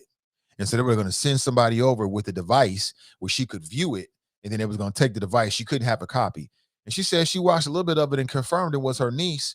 And that this whole situation has led to a rift within their own family. Like that was her sister's daughter, her niece. She's the auntie to that girl that R. Kelley was taking advantage of, and that basically she has no relationship with her sister and has never really even talked about it. And this was years ago. Now, of course, this interview happened 2 years ago, but just think about how much time has been spent, man. So because of the actions of this predator, it caused a rift in the family. I'm telling you, man, that's why I say I don't have no cats like that, man. If I read that R. Kelley gets what he deserves in prison, I won't shed a tear whatsoever. So what, creep? So what, creep? And creeps stick together, man. Got a lot of creeps in American culture. And so they all kind of stick together. And again, it's a damn shame that when women in particular, women in general, but Black women specifically say, hey, something happened, nothing really happens. It's very, very rare. The fact that, R. Kelley was brought down by primarily the words of Black women is almost unprecedented, quite honestly. But those are my thoughts on it. I'm not surprised to hear Bill Cosby say that. And that is his name, Bill Cosby. Don't you say Bill Cosby on this show. He is Bill Cosby, giving pills to women. And what kind of weak man does something like that? Can't read the question right. I guess you won't attempt to comment. No, I don't know what you were saying, Jack. So I don't know what you're saying. Small circle of Black brothers feel they are the only answer to Black plight and qualified to do so. Simpleton distractions. Small group of Black brothers feel they are the only answer to Black plight and qualified to do so. Simpleton distractions. I don't know what you're talking about. What small group of Black brothers? What are you talking about, Jack? I have no idea, man. Can you put it all in one post so I can read it? Jenny writes, who is the rapper of that song? The rapper in that song, let me see. What's that song called? I think the name of that song was called Reparations. Yeah, by ISO Indies. Yeah, that's who that was, I think. Tabitha writes, what's the name of that? Yeah, it's called Reparations by ISO Indies, INDIES. I'm sure you can find it on YouTube. Check them out. Jack writes, men and women traits blocking on social media like I give a crap. Mostly insults is all you so-called smarter than all Negroes. Oh, Jack wants some attention this morning. Okay, Jack. Everybody want attention. Black Lion want attention. Terrence want attention. And now Jack wants attention. Oh, my God. Damn. I got 2 kids already, man. Damn it. Y'all acting, some of you men here acting worse than my 16-year-old, and she's 16. I mean, come on, man. Which one? I don't know what the hell you're trying to say, Jack. I really don't, man. Men and women traits blocking. Men and women traits. Have I blocked people on social media? Hell to the yeah. I'll do it again. Because when I go to my timelines, if you always on dumb-ish and I don't really value what you have to say, I just cut it. It makes it so much easier. You call it whatever the hell you want to call it. I call it being expeditious. I'm going to deal with it expeditiously. Let me see. Oh, boy. Terrence writes, speaking of Susan, nobody is asking you to go into the dark, but literally for years, I fought against voter apathy, helping get people registered to vote and getting them on to the polls to vote. You really have a narrow view of my window. Facts are facts. We can rant and wave all you want. Neither increases voter turnout and participation. Okay. Susan writes, that pic of R. Kelley as an old man is creepy, but I encountered a gentleman that looked just like that. He tried to get me to dance with him at the dedicated senior medical center on Reading Road's grand reopening event. LOL. Really? He looked just like this dude? He said it's creepy? Yeah, it is a little creepy. I'll give you that. It is a little creepy. Damn, I don't know how old R. Kelley is like that. And what the hell is he wearing? I don't know, man. Again, you can do anything with this with software these days. You could do damn near anything. Oh my God. Good morning to you. Hey, listen, if you want to share your thoughts this morning or anything we've talked about, let me throw my number up for you. There it is. 513-873-7134. People keep asking me what I think about Will and Jada. I keep getting these direct messages. Nate, you see this? Nate, you see this? And I appreciate it. Keep it coming because, you know, people sending me DMs and links. It helps the show. It really does. I haven't talked about it because we just had other things to talk about. But Will Smith, man, he's got this brand new. He's got this interview. I think it's with. I'm not sure who it's with. I saw the fashion spread. It's like, damn, Will Smith getting older. He's getting older. Look more mature now. And he talked about how Jada didn't cheat on him because they have an open marriage, which means that he never cheated on Jada. And I think this conversation came up already. That's the other reason why I didn't bring it up. I feel like we already talked about this. Like, we already kind of knew that. You know, my attitude about people's relationships is people should do whatever they want to do in their relationships. I'm not one to judge other people across the board. If that's what works for you, that's what works for you. Cool. You know, simple as that.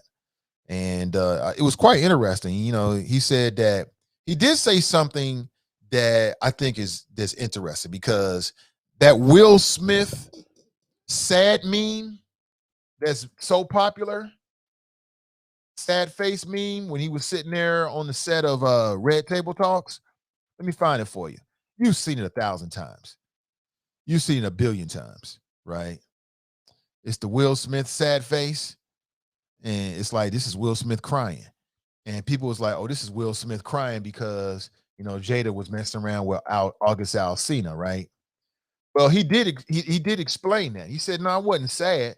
Let me put it up on the screen for you. He said, no, I wasn't sad. That's not what it was. You put it up on the screen. I'll tell you what he said. He said, no, this ain't me being sad. He said, this is me being, here it is right here. This is everywhere, man. You can't go anywhere. Can't go anywhere without seeing this. They did the same thing with Michael Jordan, the Michael Jordan crying meme. When Will Smith in his recent interview said, nah, I wasn't sad. He said I was exhausted. He said he was exhausted because they had been holding things in and they had all this stuff going on and he wasn't saying what he really wanted to say. He was just exhausted by the whole conversation and the whole situation. You know what I'm saying? That's what he said. So everybody got that wrong. You know, my attitude, that's their business, man. Good for you. Robert writes, good morning, champ. Appreciate you in the show. Thank you. Hey, what's up, Robert? Thank you so much. Appreciate that, man. Look, any little bit of appreciation I can get, I'm going to hold on to it. That's my energy to keep me going. Jack writes, brother, my quote wasn't even for you to read. Well, damn it, Jack. How you posted it in the chat room? You just, how do I know? Okay, I appreciate you, man. I apologize if in fact that's necessary. How do I know? How do I know you posted stuff in here you don't want me to read?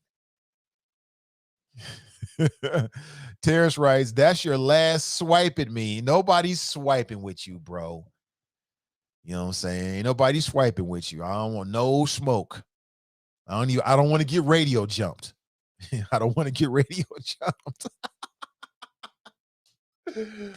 But you got to admit, you was out here earlier on some dumbish, man. Come on, man. We're going to do this and have fun with another. You're going to have to get thicker skin. Terrence, you gonna have, if you can dish it, you got to be able to take it, man. You know what I'm saying? You got to be able to take it. You know, we just having some fun in here. Nate, keep playing with me, bro. Oh, boy. I don't want no smoke. I don't want no smoke. I don't want to get radio jump. Politically Petty Podcast shows gullible black men need attention, Nate. Yes, they do. Yes, they do. Oh my God. Don writes, it's a damn shame that we come together with a brainwashed mentality of laws that are written for whites and whites only. What you talking about, bro? What you talking about? What brainwash mentality of laws, man? We talking about the upcoming election. Don, let me ask you a question, bro. Hate to put you on the spot, but what I just read is making me wonder. Don,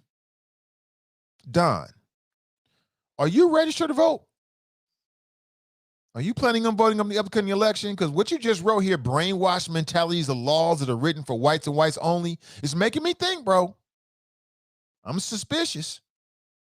Please don't tell me you one of those. Now, if you are, you are. But please don't tell me you one of those. I don't know what you mean, brainwash mentality. On November the 3rd, I think it is, 2nd, November the 2nd. Yeah, on November the 2nd,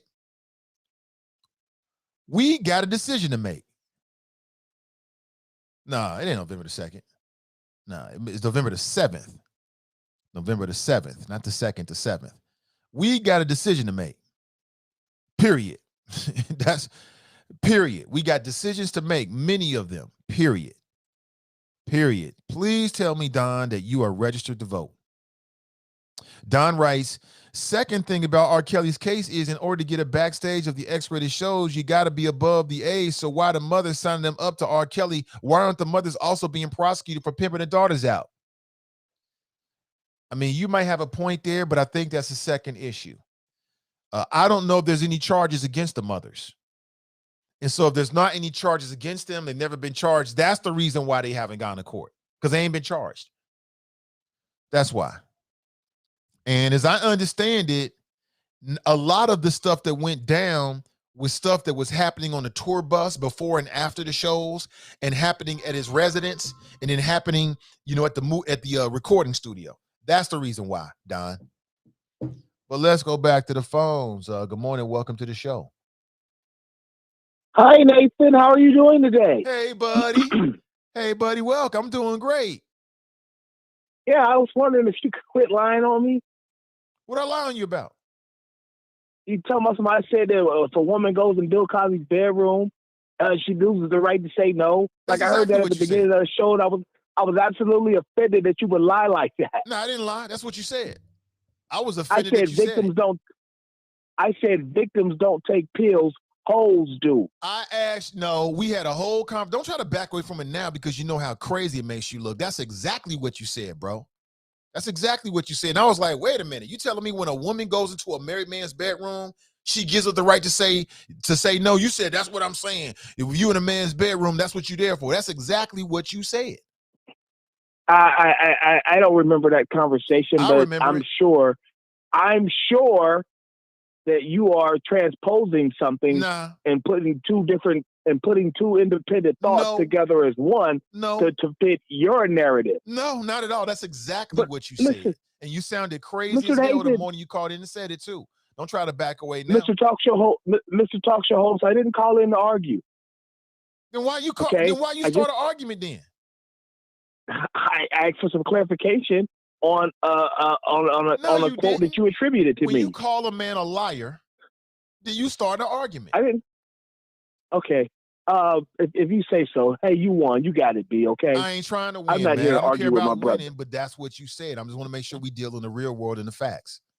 How do I win? As the caller who was ridiculing you about your fantasy file earlier likes to say, brother, let's move on. Let's move on. But you brought it up. Damn, can we move on? I'm just saying, you brought it up. Let's move on. But if you don't want to talk about something, brother, don't bring it up. Jada Pinkett Smith. Can we just be honest and admit she's an asshole? Unabridged, unadulterated, complete asshole. And possibly a predator. She likes him young. You know, the information that came out about the crisscross guy. You know, she was 22, he was 15 at the time. And you sleeping around with your son's friend. That's just disgusting. Sleeping with your son's friend. Like, that's straight out of a movie, you know, straight out of some fetish material. Like, you're sick, lady. And I just can't get over the fact that you cheated on Will Smith, the happiest, most go-lucky black dude from the hood ever. But that's the new information. They didn't cheat. They got an open marriage. That's what I was going to get. No, that's what I was going to get to. Did you watch Jason Whitlock's YouTube show? I don't. I believe it's called Unfiltered. He's got this black woman on there named Shamika Michelle. And she was talking about Will Smith's recent comments and basically said they were an open fail. You know, a clear fail, you know, because, you know, she didn't basically say, she said it in no uncertain terms. She said that Jada put Will on that Red Table talk show and made him her bitch. You know, got him crying and all that. You talking about the memes and whatnot. You know, he exhausted, you know, no, bro, you were crying. Like she said, these were her exact words, Shamika Michelle. She said that Will Smith, the look on his face when she said that, you know, talked about the August Alsina issue, she said that the look on Will Smith's face looked like he could envision Jada in the position that they were doing it because that's what she likes. And I thought that was deep. You know what I'm saying? Like, yeah, you know, you can envision. She said the look on Will's face when he's crying suggests that he can envision Jada in August doing the deed in the position that she likes. She said that's what his face looked like. That's what the emotion on his face said. But does she know Will Smith? So you gonna diss this woman? I mean, I just thought it was a hell of a comment. I don't know if she knows him. Maybe she's from Philadelphia too. I don't know. No, I don't know. I'm not trying to diss this woman. I'm just trying to find out what her credibility level is, because unless you really know somebody and spend some time around them, how you gonna be able to read their face? That's hard to do. I mean, you can. Some expressions are visceral. Yeah, but to the point where you know what he's visualizing in his head, you'd have to know somebody. So I mean, I think that makes for great. I mean, that sounds like Jason Whitlock. That makes a great YouTube follower, but wow. I don't know how credible she really is. We don't know what Will was thinking. Wow, that's insulting. Will However, said that he was exhausted. Listen, I'm going to have to agree with Terrence Braxton. You're being very, very mean today. Okay, I just want to say, Eagles -7.5, and take that over a 46. Get to the bag. Thank me later. It's been real, Nathan. I had fun. We'll try it again later when you're not being SpongeBob Meanie Pants. Bye. Thank you for the call, sir. Appreciate it. SpongeBob Meanie Pants. Meanie Pants. Okay. So let me get this straight. You call into this show, call me a liar, but I'm supposed to just let that go. And then I'm supposed to I'm just trying to ask the questions, man. Jason Whitlock, y'all call him Whitlock, I call him Whitlock. He has some sister on, and again, if that's her expertise, maybe she's a facial recognition specialist. But how she know what's in a man's head?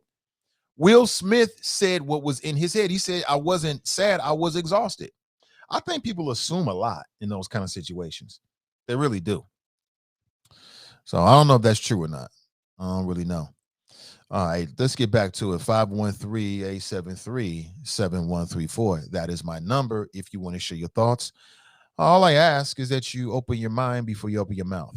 He thinks I'm being SpongeBob. I told y'all I'm losing patience. I told you. I've been telling you all week long my patience is wearing thin with the nonsense. That's all you picking up on. Tracy writes, I can't believe the wolf hasn't dragged Will for allegedly being gay. The wolf, huh? Oh, boy. Kamika writes, this Jada has a sex-crazed sorceress. This Jada as a sex-crazed sorceress is tired. I don't know what that means she's sex-crazed, but I read some of the article that's out right now. Will Smith said that it was Jada Pinkett that brought the idea of an open relationship to the marriage. That's what he said.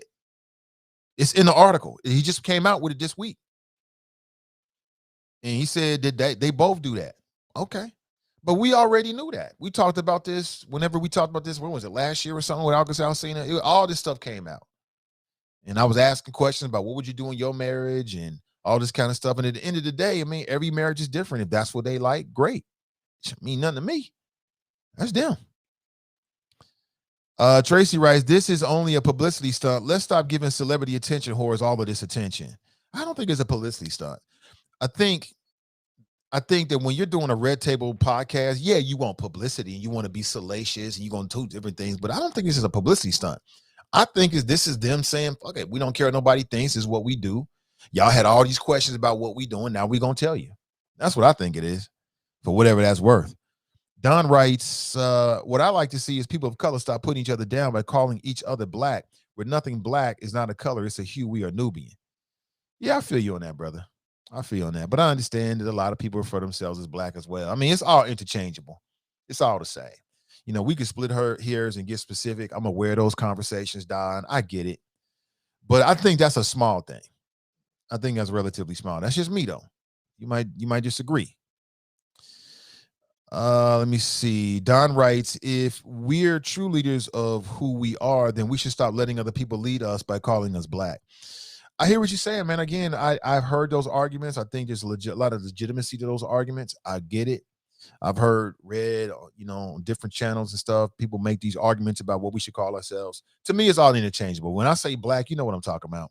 When I say African American, you know what I'm talking about. If I say Moors, M-O-O-R, you know what I'm talking about. And it's all interchangeable. Some of it is more literal. Some of it is historical and cultural, but we know who we talking about. We do. And again, Don, great.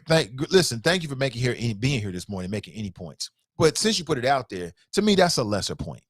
That's just to me. You know what we talking about. So let's not get caught up on semantics and splitting hairs. But I also think that there's a value in teaching people the history of words and things like that. So I'm not trying to completely discredit what you got to say. Mike writes, you ain't gotta be nice, bro. Kathy writes, Will and Jada have always had an open marriage, along with being swingers, according to my friends whose children play soccer on the same team with their children. Don writes, just remember, an unfaithful woman is worse than having a dog with fleas. Worse than having a dog with fleas. I definitely agree with that. I think I understand what you're saying. Don writes, don't let Hollywood corrupt your mind. Queen Latifah was dating men until she got to Hollywood. Now look at her. She's full-blown queen gay. Okay. Was she dating men? I don't know. Kathy with a C writes, we don't care what they do. Are they asking for permission? Exactly.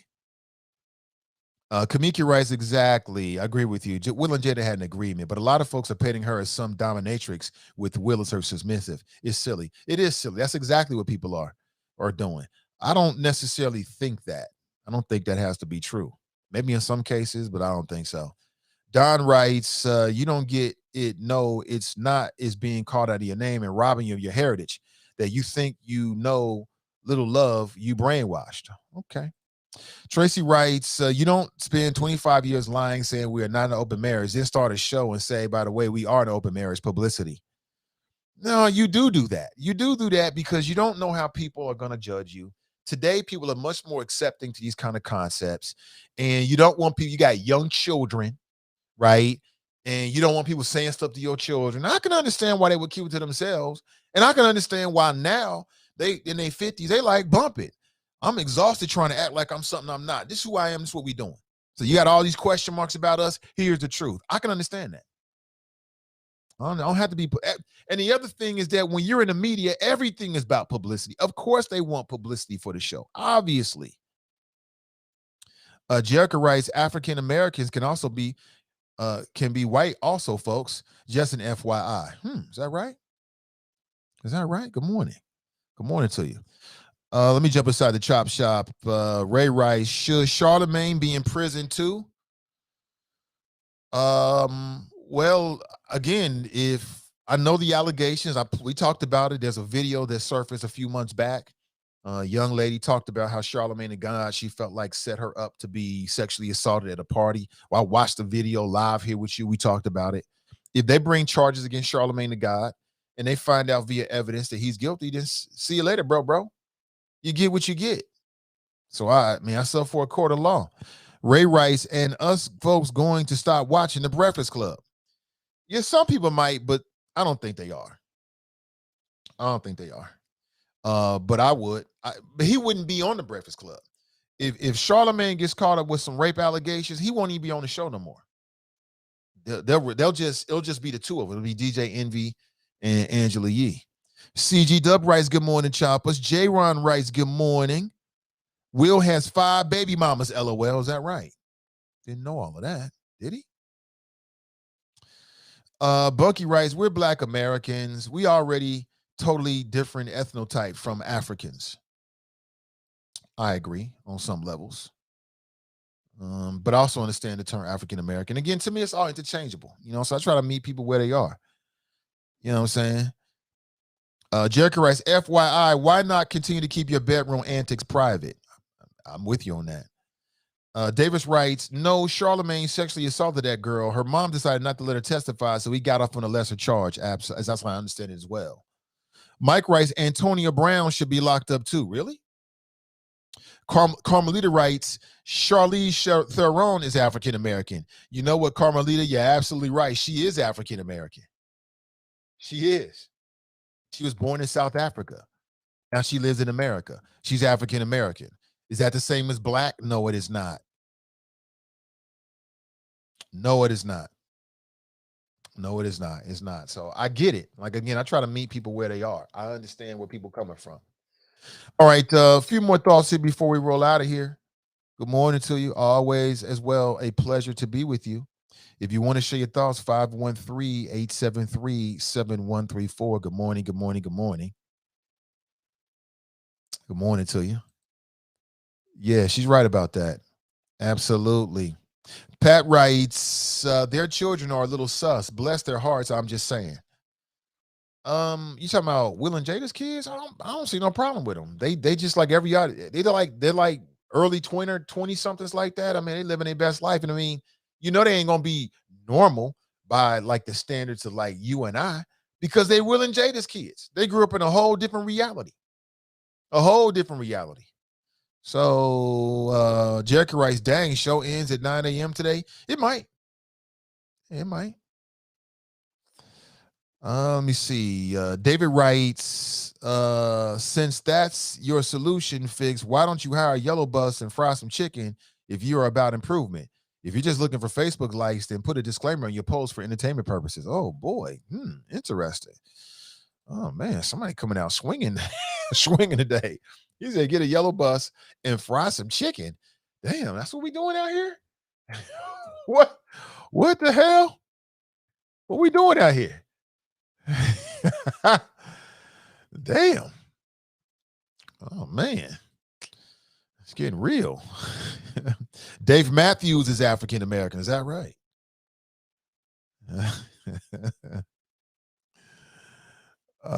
Man, Terrence writes, that's really acts this talk show is turning into.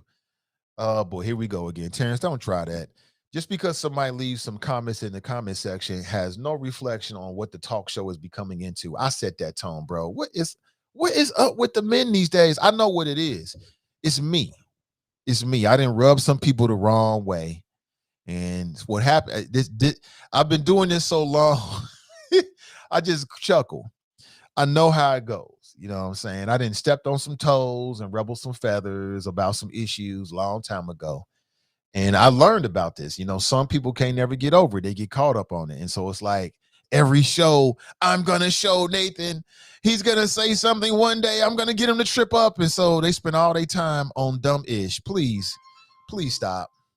Please stop. It's unnecessary. Let's go to the phones. Good morning. Welcome to the show. What's up, Nate? Oh, Terrence, what's up, brother? Nothing. I'm gonna be quick, straight to the point. I like it that way. You've been dismissive several different times when I've made comments on the show. Today or come across before today? No. I'll start with yesterday. Yesterday was when a problem came up, and here's the reason why: because you sat up there and tried to say, A, I was losing my damn mind, and 2, you try to sit up there and say that I was spreading disinformation. Now, the last time we had a conversation about election turnout, I asked you specifically about voter turnout data, precincts by neighborhood.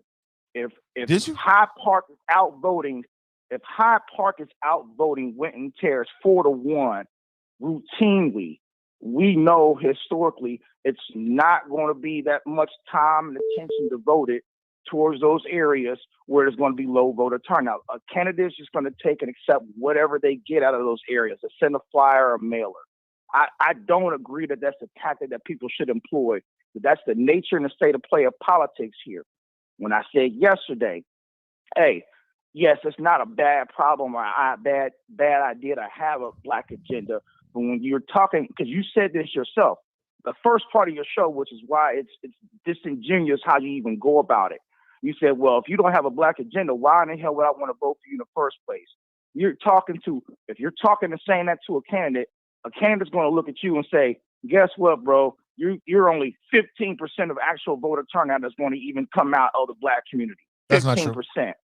That if 27% of the city votes, Nate, how many of those people do you think are black folks? If 46% of the city is black, that's not what That's part of it. I'm not pushing back on that part of what you just said. That's exactly you just said that if you talk to a candidate, that's exactly what you said. Okay, let me tell you what I'm saying. You a candidate without a black. Look, you don't interrupt Iris when she says anything. But you're not Iris. I'm just telling you exactly how I'm feeling right now. Yeah, but you're not Iris. Because and when Iris calls in, she's not. If Iris called in and was challenging me on something, then she would get the same response that you get.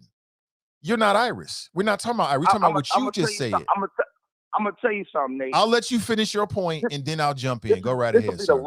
This will be the last time I entertain this bullshit. Okay. Why are you so upset, bro? You yourself can pull up the Hamilton County election results from the Board of Elections yourself, and you can look at the damn data, and you then tell somebody who goes out where and who votes from what area. Yeah, but you're missing my point, bro. Oh, I told you he was upset. I told you. You know, it's me. I have that effect on certain people, man, male and female. I know that. Like, I have people around me who are just like great with people. Like, and I'm not envious of it, but I value that. I think it's a really good trait. You know what I'm saying? There's some people, like I got a little brother who you could drop him in the Amazon rainforest and he gonna make friends. You ever seen the movie The Green Inferno? If you drop my little brother in The Green Inferno with those people, if you ever seen it, it's a hell of a horror movie. I'm telling you, like that kind of stuff, go check it out. If you drop my brother in The Green Inferno, he'll walk out that motherfucker, the tribal leader. He's just like that. He's just got that kind of charisma. And I'm not jealous of that in any people. I wish I had more of that. But people, sometimes there are certain people that just like, they're like a magnet. I don't have that kind of personality. You either like me or you don't. That's just how it is. It's always been that way. Okay. I already know how I come across. And I know this city ain't used to a brother like me, you know what I'm saying, that don't give a damn, that say what he want to say and let the cars fall where they may. This city ain't used to that from a brother that look like me. I get it. And I rubs people the wrong way sometimes, black, white, male, and female. I already know it. I used to, when I first started, I'm like, damn, I'm getting these reactions. At first, it confused me, honestly. But then I've learned to accept that about myself. You know what I'm saying? Either you like Nate or you don't. There's very little in between. You know what I'm saying? And tell me I'm wrong. And so when I'm talking, again, to steal a phrase from Brother Fame, when you talk slick and greasy, looking like this, it's going to rub people sometime the wrong way. And unfortunately, Brother Terrence has been rubbed the wrong way. Okay. I already have a son. He's 6. I ain't here to hold your damn hand. I said what I said, period. I keep telling people I say it in love. My brothers and sisters, don't take it the wrong way, but I ain't changing for nobody. And so you just said something, Terrence, that's not true. You just said that if I ask candidates about a black agenda, they're going to say this and that and the other. And that ain't true, because I have been asking them on the forums. And some of them say, yeah, I do have a black agenda. They are aware of it. I'm aware of these issues specific to the black community, and others do not. So you're wrong about that, bro. All the numbers about the precincts, that's a whole other issue. I'm talking about what you just said. It ain't true. Go back and look at the forums. I've asked the candidates publicly. Some of them respond like, yeah, I got this. I'm aware of this. This is the issue. Others, yabba dabba do. And then others completely deflect. It depends on the candidate. So yes, we know the realities about you telling stuff we already know. We know the realities about precincts with higher turnout are going to get more attention. We already know that. That ain't up for discussion. I was talking about in particular what you had just said, and you got all in your feelings, and there's no reason to. There's no reason to, man. We should be able to agree to disagree, to check one another, and still remain brothers. And that's it. And you all in your feelings about something, and you dead wrong. You dead wrong about that. If you ask the candidates about a black agenda, they're going to say this. I've already asked them. And I get mixed responses. So what are you talking about, bro? What you talking about? Are you not watching the forums? So you got to know who you talking to. I don't let things like, I'm not going to let that go. I ain't going to do that. Especially when you're talking about something that I'm talking about, we're going to have to get to the bottom of it. And you're not Irish Rowley. You're Terrence Braxton. I don't know why you got to compare yourself. And I'm going to respond the same way to anybody. If somebody call in and say, Nate, you wrong, we going to have to get to the bottom of it right here and there. It don't matter who it is. So that's it. So stop taking things being so damn sensitive, man. As one of my former colleagues who can't stand my guts these days, Ken Anderson used to say, simmer down now, chill out. Chill out. It ain't that serious, bro. Let's go back to the phones. Good morning. Welcome to the show. Hey, Nathan, this is David. How you doing? Hey, what's up, David? Welcome. Hey, I just want to comment on the chicken and yellow bus.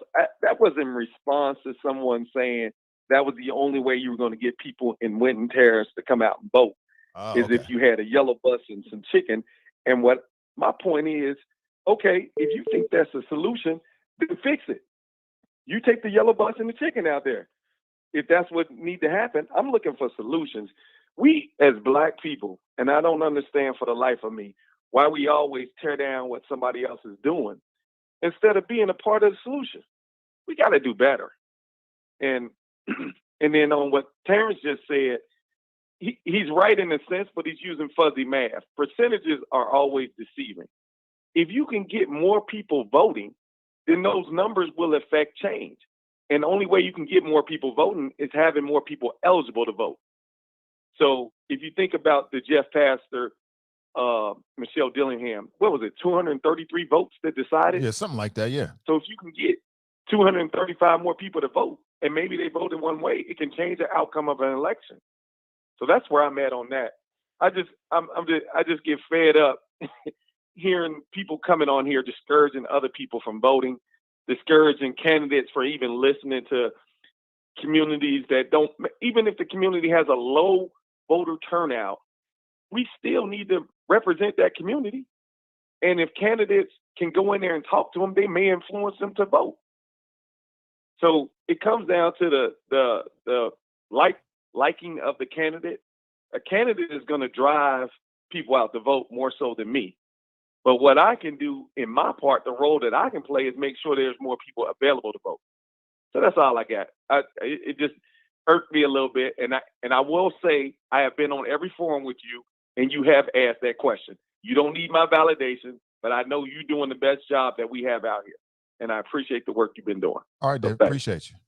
Yeah, go check out the forum. And you're going to get mixed responses. Not all the candidates respond the same. Some are like, yep, this is an issue. I have this. I'm working about this. And some people have said that their whole campaign is the Black agenda. You got to listen to the candidates. But I understand what the brother was trying to say. I appreciate David checking in. I wasn't sure what you were saying with the chicken. And so you were responding to somebody else that said that. Yeah, that's kind of, nah, they don't need no damn chicken and yellow bus. What they need is they need people that they can trust. I mean, that's how I look at it. You know, if you look at these precincts with low turnout, I believe on some level it's about education, awareness, and they don't trust anybody. They don't think anybody is really going to care, give a damn about them. They're going to be forgotten no matter what. It's all the same, Democrat, Republican, Black or white. It makes no difference. So why should I even get plugged into it? That's what I believe it is. But let's go back to the phones. Good morning. Welcome to the show. Good morning, Mr. Ivy. How you doing, sir? I'm doing excellent. Welcome. Mr. Ivy, why you doing that to my brother Terrence Braxton, sir? I didn't do anything to that man. I got nothing but respect for Terrence Braxton. But you intentionally triggered him. No, I didn't. He triggered himself. Well, that's my opinion. Okay, I'm just an observer, and I'm reading the chat, and people are talking about if you're in the chat in the chop shop, you got to have a thick skin, but they only say that when it comes to the all middle and some of their affiliates. But nobody ever tells me to have a thick skin. Why is that, Mr. Ivy? I'm sure people said it before. You probably just got lost. No, they don't. No, they don't. They don't. They don't tell me, drop, you sensitive, have a thick skin. They don't do it. Why is that, Mr. Ivy? The reason why is because you already appear to have a thick skin. So they don't have to tell you that. You don't really let this bother you. That's why. Exactly. But you know how sensitive Terrence Gregson is. He's a U.S. veteran. I don't know. He's a U.S. veteran. I don't know that, sir. He is a U.S. veteran. Yes, he is. Combat service. Yes. You must take those things into consideration when you're talking about Terrence Gregson.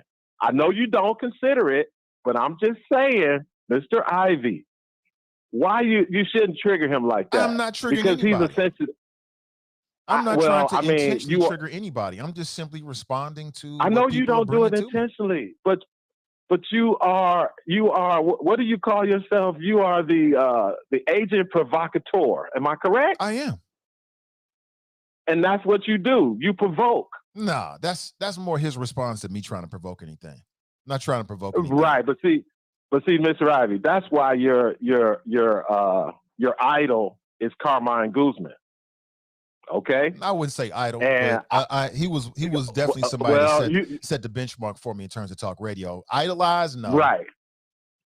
And all the people that you say were okay, I won't say idol, I'll say influence your radio, your talk show host, your radio persona.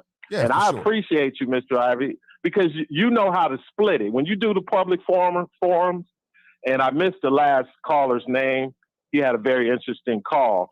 But when you are good at what you do, and again, Terrence Gregson, I still don't understand why he brought up Iris Rowley, Mr. Ivy. I don't either. I mean, on that tip, I don't know. He can't. Everybody in the chop shop is unique in their own ways because, like you said, 90% of the people just listen. They don't call. They don't comment in the chat. They just listen. So all I want to do is extend a little advice for Terrence Gregson because you, Mr. Ivy, you're going to do what you do. And that's why you are who you are.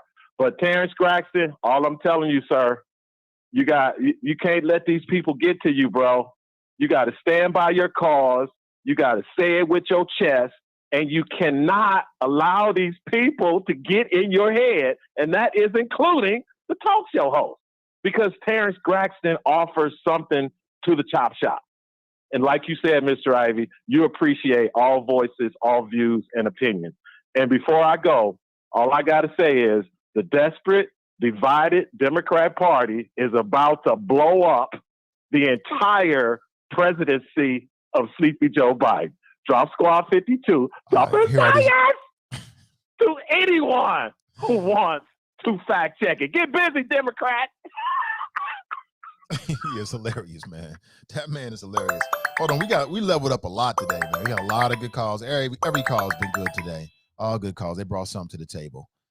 And ain't nobody trying to pit me against my brother Terrence Gregson. Like I said, I got two little brothers, and you can cuss and fight, rhetorically and all that kind of stuff. You still brothers, so it is what it is. That's it. Nothing more to it. I ain't gonna think no more about it in a couple minutes. I'll be on to the next one. Let me see. House Drop is on the air. House Drop is on the air. Grasson writes, most don't say I'm spreading disinformation. That's what pissed me off. Even David said I'm right in a sense. I said you're right about what you were talking about as well, bro. Oh my gosh. Again, only when you come crying, Drop, you have your sensitive days as well. Hashtag quit crying. Yeah, he's had a few sensitive days. It happens, man. It happens. Mike writes, the hood can vote every election, but nothing will change the wealth gap.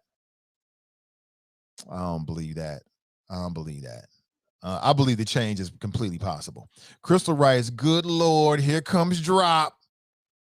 You already know. Oh, man. Terrence writes, no, you didn't. You dismissed me. Yes, I did, brother. You know, you said some stuff that need to be dismissed. But you also said some stuff that I understood was great. But we already know that. You know, you're telling us that 1 + 1 = 2. We got that. I just wanted to clarify what you said about if you speak to candidates about the Black agenda, because what you said was not consistent to my recent experience. I've been asking that question and I've gotten mixed responses. So what you said was not true. It was just that simple, man. It's no big deal. Let's move on. There's Black Lion. He's back with us now. But he's like the cowardly lion. He's back now. It's glad to have you. Yeah, I'm just having some fun with you, Black Lion. No big deal, man. Oh, boy. Damn. Like I said, my son is 6. My daughter's 16, man. Me and the wifey looking for the day when we're going to be empty nesters. And I like those thoughts. You know what I'm saying? I only got the capacity for one to raise one little boy. That's it.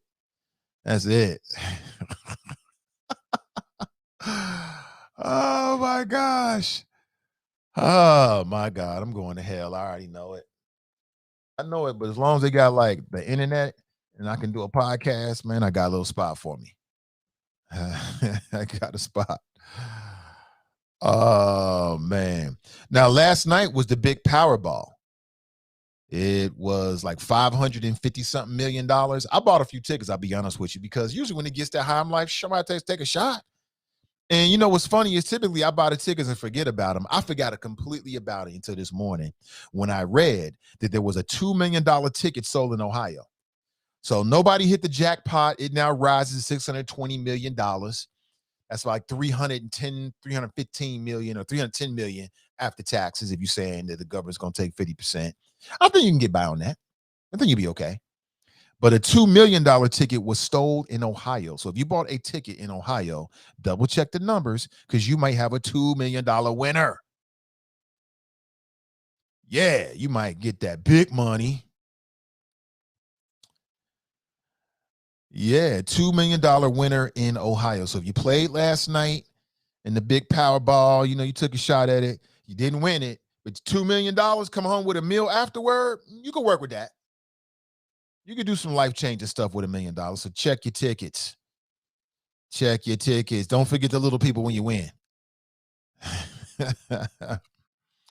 Anthony writes, never empty nester, Nate. My youngest son still comes to eat and his dryer broke. So he comes here to wash and dry. Don't even bring his own powder. Damn.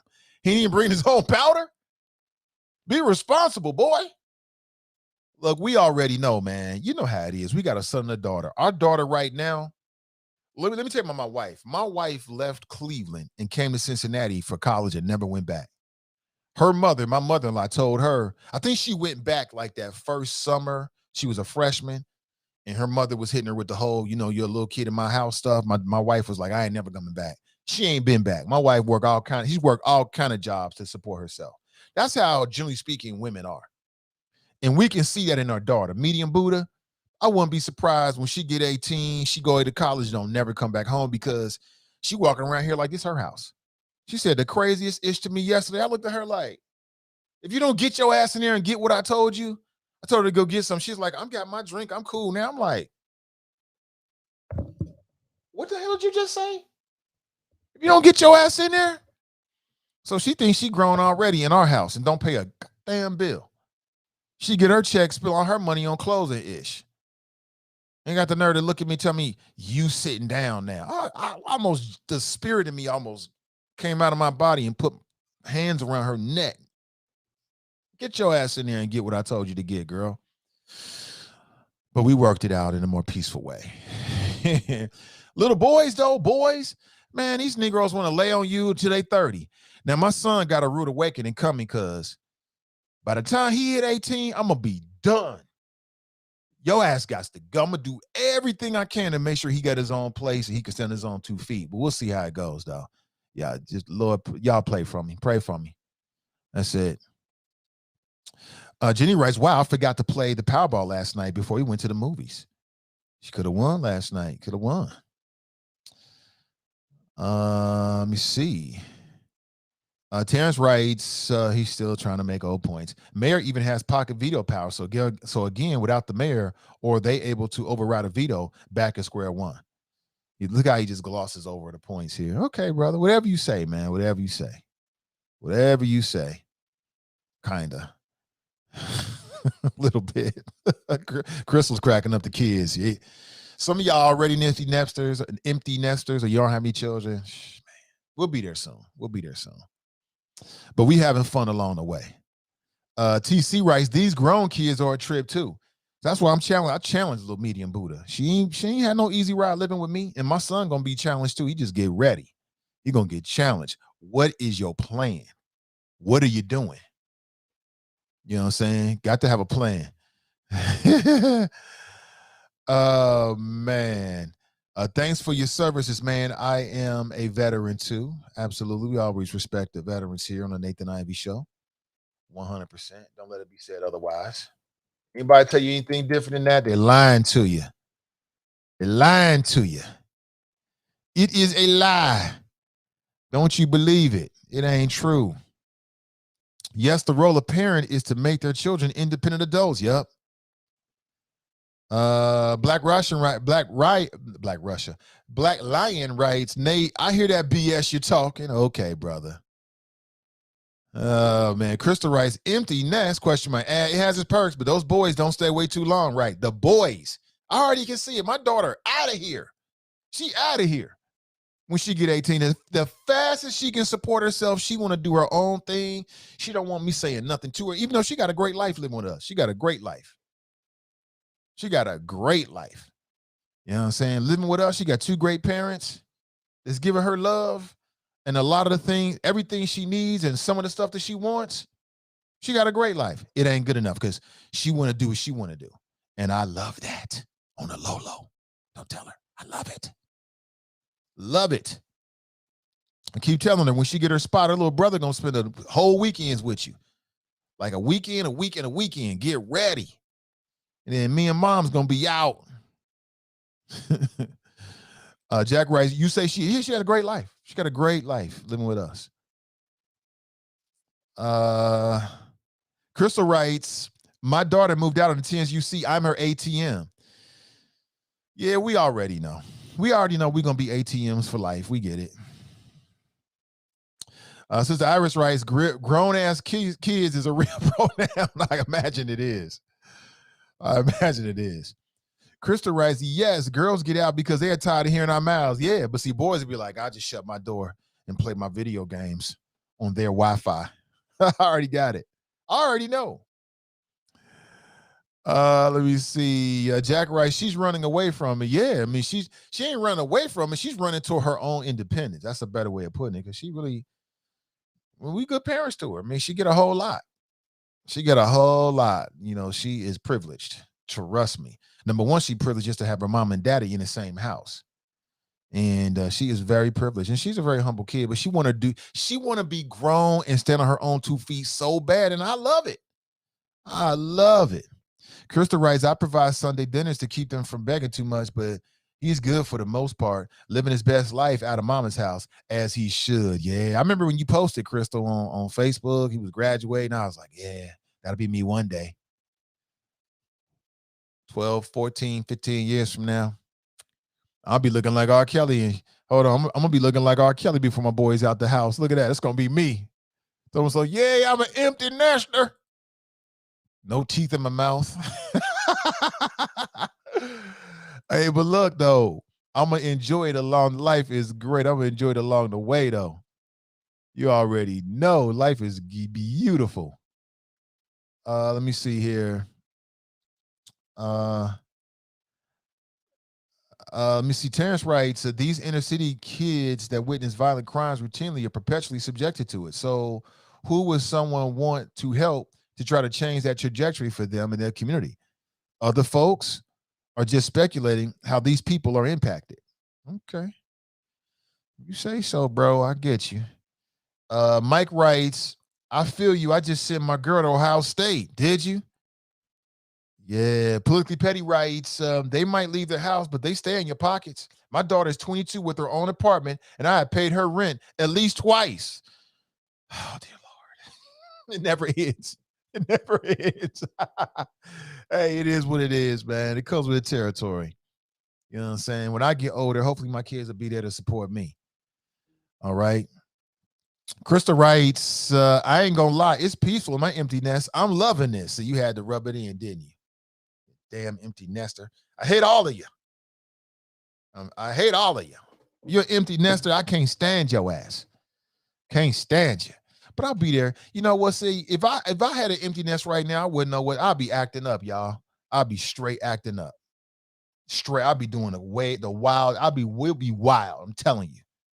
We'll be wild. So GOD already know it. So he's like, you know what? I'm gonna put the brakes on y'all.